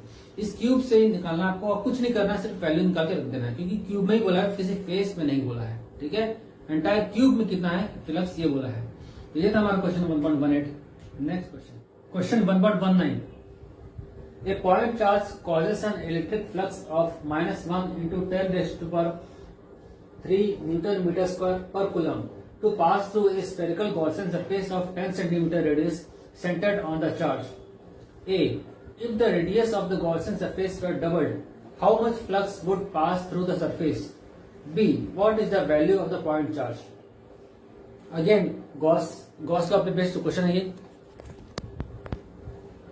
गॉस लॉ पर बेस्ड क्वेश्चन है, और हमने अभी तक काफी सारे क्वेश्चन गॉस लॉ वाले किए हैं। ये भी गॉस लॉ का ही क्वेश्चन है। अप्लाई करते हैं डायरेक्ट, फॉर्मूला बेस्ड क्वेश्चन है, कॉन्सेप्ट इसमें बहुत ज्यादा है नहीं। हम लगा सकते हैं गॉस लॉ। हमें पता है गॉस लॉ क्या आता है, flux is equal to 1/ε0 times charge enclosed in it. ठीक है, और हमारा क्वेश्चन क्या है, if the radius of the Gaussian surface were doubled. हमें क्वेश्चन में दिया स्फेरिकल गॉसियन सरफेस। ठीक है, हमें एक बात पर ध्यान रखिए, सपोज हम किसी सरफेस पर हम फ्लक्स निकाल रहे हैं या इलेक्ट्रिक फील्ड निकाल रहे हैं, गॉसियन सरफेस या गॉस लॉ अप्लाई करने के लिए आपको एक गॉसियन सरफेस अप्लाई करना पड़ता है, हमको सरफेस बनाना पड़ता है, because Gauss law is applicable only on close surfaces. Gauss law is applicable only for close surfaces, तो हमें सरफेस को क्लोज करना पड़ेगा। अब इससे फर्क नहीं पड़ता, जब भी हम सॉल्व करते हैं क्वेश्चन, हमें इसके रेडियस से, ये हमारा सरफेस का रेडियस है आर कैपिटल आर, ये हमारा गॉसियन सरफेस का रेडियस है स्मॉल आर। किसी भी तरह से फ्लक्स जो है गॉसियन रेडियस पर डिपेंड नहीं करता, ये हमने कई बार थ्योरी में भी पढ़ा है और क्वेश्चन भी सॉल्व किए हैं। आर इज फाई जो है इज, ये कई बार कॉन्सेप्चुअल क्वेश्चन भी आता है, तो हम ऐसे बोल सकते हैं independent of r, independent of r या गॉसियन सरफेस है क्या, वो है क्या गॉसियन सरफेस। आर मतलब रेडियस ऑफ गॉसियन सरफेस। ठीक है, तो phi flux is independent of Gaussian surface, ये मतलब इसका। तो इसका आंसर ये होगा, इफ द पार्ट ए का, if the radius of Gaussian surface were doubled, how much flux would pass through the surface. तो फ्लक्स, आंसर ये होगा, फ्लक्स विल बी सेम। ठीक है, flux will be same, radius पे depend नहीं करता। Radius आप चाहे जितना बढ़ा लो, जितना चाहे कम कर लो, फ्लक्स उतना ही रहेगा जो वैल्यू रहेगी उसकी। और इसकी वैल्यू क्या होती है हमें पता है, flux is equal to Q/ε0। तो फ्लक्स की वैल्यू ये ही रहने वाली है। ठीक है, इसमें फर्क नहीं पड़ने वाला, क्योंकि गॉसियन रेडियस पे डिपेंड नहीं करता। Second, what is the value of the point charge. अब हमको वैल्यू बतानी है। फ्लक्स दिया हुआ है -1 × 10⁻3। ठीक है, यहाँ बी पार्ट यहाँ सॉल्व करते हैं। बी पार्ट हमें पता है Q इज इक्वल टू 5 × ε0, 5 की वैल्यू -1.0 × 10⁻³ न्यूटन मीटर स्क्वायर पर कूलम इंटू 8.85 इंटू 10⁻⁻12 की वैल्यू दी हुई है। तो इसका आंसर हो जाएगा -8.85 इंटू 10⁻⁻9 कूलम या -8.85 नैनो कूलम हो जाएगा आंसर। ठीक है, ये पार्ट बी का आंसर हो जाएगा, चार्ज एनक्लोज्ड। ठीक है, पहला पार्ट था गॉसियन सरफेस पे डिपेंड करता है या नहीं करता, ये पूछ रहा है। गॉसियन सरफेस पे डिपेंड नहीं करता, रेडियस चाहे जितना ही बड़ा हो, आर पे से इंडिपेंडेंट है तो फ्लक्स सेम रहेगा चाहे जितना बड़ा रेडियस हो। और बी पार्ट है Q इज इक्वल टू कितना वैल्यू, -8.85 नैनो कूलम। ठीक है, next 1.12 question 1.20। A conducting sphere of radius 10 cm has an unknown charge. If the electric field 20 cm from the center of sphere is 1.5 into 10⁻³ Newton per coulomb and points radially inwards, what is the net charge on the sphere? एक question दिया हुआ है, हमारे पास एक spherical surface है, sphere है। ठीक है, रेडियस आर का एक चार्ज स्फीयर है, इसमें एक चार्ज है, कुछ चार्ज इंक्लोज है। इसका रेडियस है 10 सेंटीमीटर।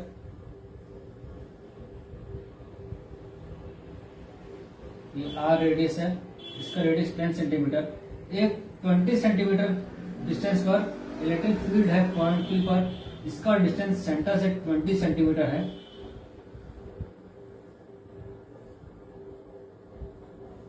इलेक्ट्रिक फील्ड है, इसकी वैल्यू दी हुई है 1.5 into 10⁻³ न्यूटन पर कूलम। ठीक है, हमें इसकी वैल्यू दी हुई है क्वेश्चन में। हमको net charge on the sphere calculate करना है इस क्वेश्चन में। According to this question net charge find करना है हमको। क्यू की वैल्यू कितनी होगी ये बताना है। ठीक है, तो बहुत सिंपल क्वेश्चन है, इसे ये तो बहुत बेसिक है, इसमें कुछ है रखा ही नहीं है। अगर इलेक्ट्रिक फील्ड की फॉर्मूला हम अप्लाई करें 1/4πε0 Q/r² आर कैप। ठीक है, r cap direction along radius inverse, radially inverse question में दिया हुआ है, रेडियली इनवर्स। ठीक है, और हमको फाइंड करना है क्यू की वैल्यू। क्यू हो जाएगा 4πε0 इंटू r² अपॉन EP। 4πε0 क्या होता है, 1/4πε0 9 इंटू 10⁻⁹। तो ये हो जाएगा 1/9 इंटू 10⁻⁹ इंटू आर की वैल्यू 20 है, 20 इंटू 10⁻⁻² स्क्वायर सेंटीमीटर है, इसको चेंज करना मीटर में, अपॉन EP। E की वैल्यू दी है 1.5 इंटू 10⁻⁵। ठीक है, इसको सॉल्व करने जो आएगा आंसर अपना 6.67 इंटू 10⁻⁻6 कूलम। ठीक है, तो ये हमारा आंसर है 6.67 की वैल्यू। 6.67 सॉल्व करो, इसका आंसर सॉल्व करो। सॉल्व करेंगे पावर -4 3 7। अच्छा, इसको पहले अपन पावर देख लेते हैं, वैल्यू सही है। -9 इंटू 10⁻⁻4 इंटू 10⁻⁻3।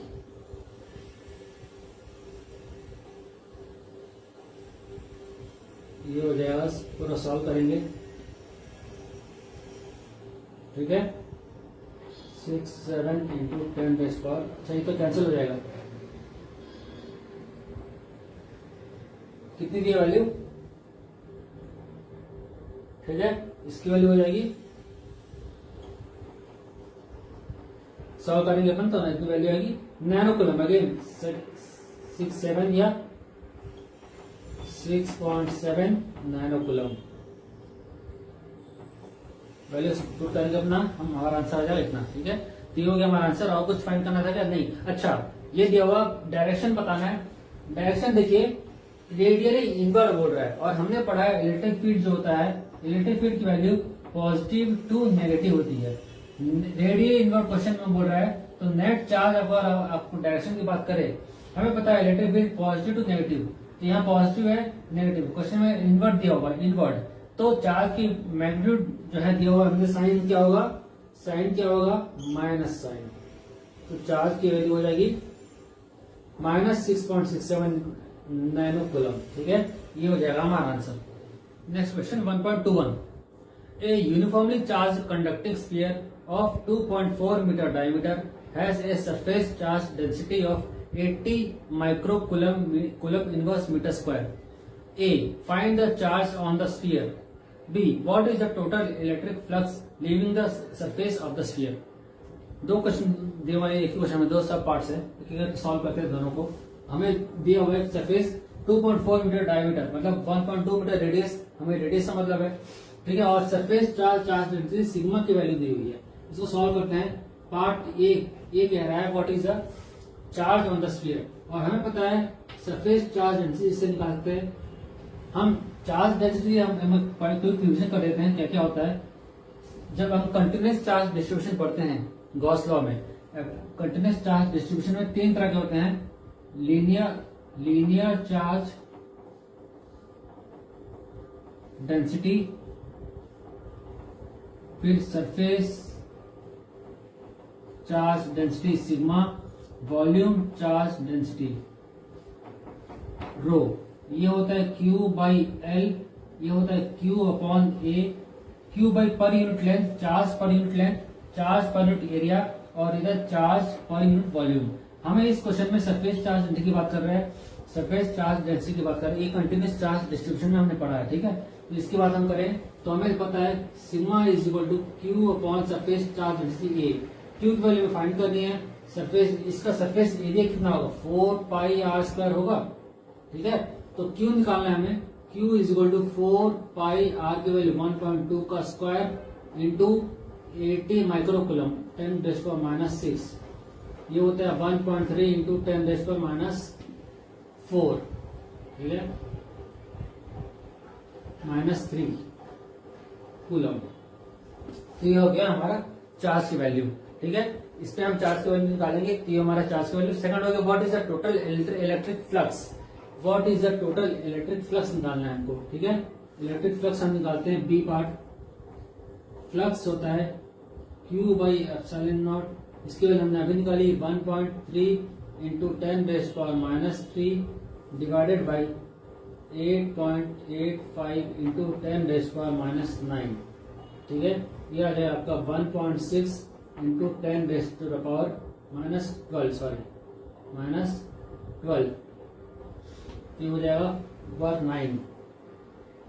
9 फ्लक्स की वैल्यू। ठीक है, newton metre square by coulomb. ये हमारा फ्लक्स का आंसर हो गया, और ये हमारा चार्ज की वैल्यू हो गई। ठीक है, 1.2 में था, ये था क्वेश्चन हमारा सॉल्व। इसको ध्यान रखें, ये क्वेश्चन इस पर बेस्ड था, linear charge density, surface charge density, volume charge density. इस क्वेश्चन में हमको इसको लेकर सॉल्व करना था। ठीक है, ये हमने कंटिन्यूस चार्ज डिस्ट्रीब्यूशन में पढ़ा है। ठीक है, ये इसका क्वेश्चन था। Next 1.22, question 1.22, an infinite line charge produces a field of 9 into 10⁴ newton पर coulomb at a distance of 2 centimetre. Calculate the linear charge density. इसके पहले क्वेश्चन में हमने एक टॉपिक डिस्कस किया था कंटिन्यूस चार्ज डिस्ट्रीब्यूशन का। इसमें हमने देखा था तीन तरह के चार्ज डेंसिटीज होते हैं, लीनियर, ये line charge, surface charge, volume charge. Last वाला क्वेश्चन सरफेस चार्ज पे था, ये क्वेश्चन लीनियर चार्ज पर है। इसका फॉर्मूला क्या है, हमने पढ़ा लीनियर चार्ज डेंसिटी लैम्डा होता है Q/L। ठीक है, तो ये हमारी वैल्यू हो गई। बट हमको अभी हमें ये इसका डेरिवेशन का फॉर्मूला याद होना चाहिए। अगर इनफाइनाइट लाइन चार्ज डिस्ट्रीब्यूशन है, तो किसी पॉइंट r डिस्टेंस पर अगर आपको इलेक्ट्रिक फील्ड की वैल्यू फाइंड करनी है, तो उसके वैल्यू आंसर होता है value electric field of point P is λ/2 pi epsilon naught r। ठीक है, ये हमें वैल्यू इसका पता होना चाहिए। अब हमको लैम्डा की वैल्यू फाइंड करनी है, तो हमको E की वैल्यू दी हुई है, लैम्डा की वैल्यू फाइंड करनी है। तो lambda is equal to EP into 2 pi epsilon naught r। EP की वैल्यू है 9 into 10⁴ into 2 into pi into 8.2 into 3.14 into 8.85 into 10⁻⁻12 into 2 into 10⁻⁻2 metre. ठीक है, ये हमको पूरा सॉल्व करने के इसको तो आंसर आता है 100.04 इंटू 10⁻12 -14 10 या 10 का पावर 3 इंटू 10 का पावर -10, ये हो गया 10 का पावर -7 है ना, कूलम मीटर इनवर्स। ठीक है, आप चाहो तो इसको माइक्रो कूलम में लिख सकते हो, 0.1 माइक्रो कूलम। दोनों आंसर सही है, डिपेंड आपको रिक्वायरमेंट क्या है आंसर की। ठीक है, तो अगेन ये दो क्वेश्चन जो हमने किए, पिछला क्वेश्चन था सरफेस चार्ज डेंसिटी, ये था लीनियर चार्ज डेंसिटी। ठीक है, तो ये 1.22।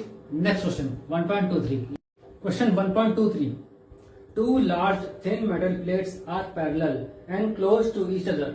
On their inner faces, the plates have surface charge densities of opposite signs and of magnitude 17.0 into 10⁻⁻23 coulomb inverse meter square. What is E? Three parts है. A. In the outer region of the first plate. B. In the outer region of the second plate. C. Between the plates. तीनों case में हम निकालते हैं, दो plates दिए हुए हैं हमारे पास, प्लेट ए प्लेट बी, दोनों की सरफेस चार्ज डेंसिटी सेम है, ये 17.0 into 10⁻⁻22 coulombs inverse metre square. Charge density same है but magnitude of charges opposite है। ऑन इनर सरफेस में कह रहा है, इनर सरफेस में पॉजिटिव चार्ज, इसमें पॉजिटिव चार्ज है, इसमें नेगेटिव चार्ज है, और हमें तीन रीजन में इलेक्ट्रिक फील्ड फाइंड करना है। पहला रीजन है outer surface of first plate, इसको फर्स्ट मान लेते हैं, फर्स्ट, इसको सेकंड मान लेते हैं according to question. Outer region of first plate, outer region of second plate, between the plates. ठीक है, तीन केस में हमको इलेक्ट्रिक फील्ड निकालना है। सबसे पहले हम ये देख लेते हैं, यहाँ पर इलेक्ट्रिक फील्ड का डायरेक्शन हमने शुरू से पढ़ा हुआ है। सबसे पहले हम डायरेक्शन मेंशन कर देते हैं, यहाँ पे किस डायरेक्शन में होगा।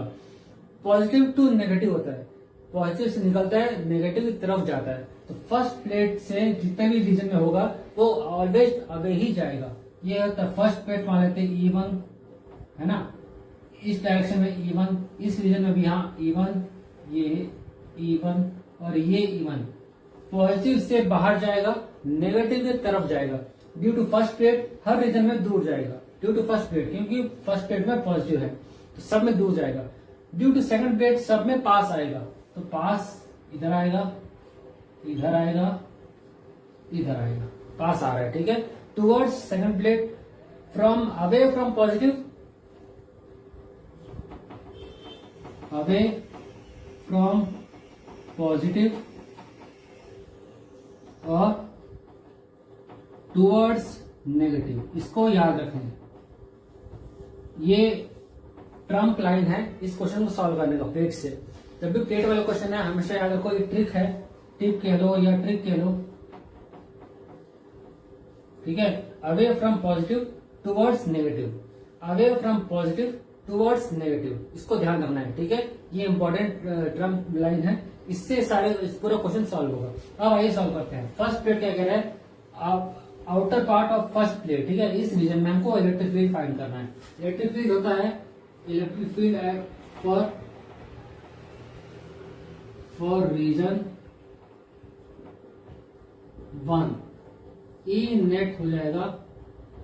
ये अब E1 नेगेटिव जा रहा है, आउटसाइड जा रहा है, ये पॉजिटिव जा रहा है। ठीक है, -E1 प्लस E2, मैं कोऑर्डिनेट की बात कर रहा हूं। ठीक है, आप ऐसे भी लिख सकते हो, E1 माइनस E2, दोनों सही है। ठीक है, यहाँ मैंने ज्योमेट्रिकल वो वैल्यू कंसिडर किया, इसको यहाँ कंसिडर नहीं किया, इसको आप नेगेटिव ले लो, कोई भी ले सकते हो आंसर। ठीक है, E1 की वैल्यू हमें पता है, मैग्नीट्यूड सबके सेम है, मैग्नीट्यूड दोनों के सेम है। E की वैल्यू सिग्मा, देखो सरफेस चार्ज डेंसिटी दोनों के लिए सेम है, सिग्मा है, दोनों सिग्मा 1 सिग्मा 2, हाँ ये लिख सकते हो, sigma 1 equal to sigma 2 equal to sigma,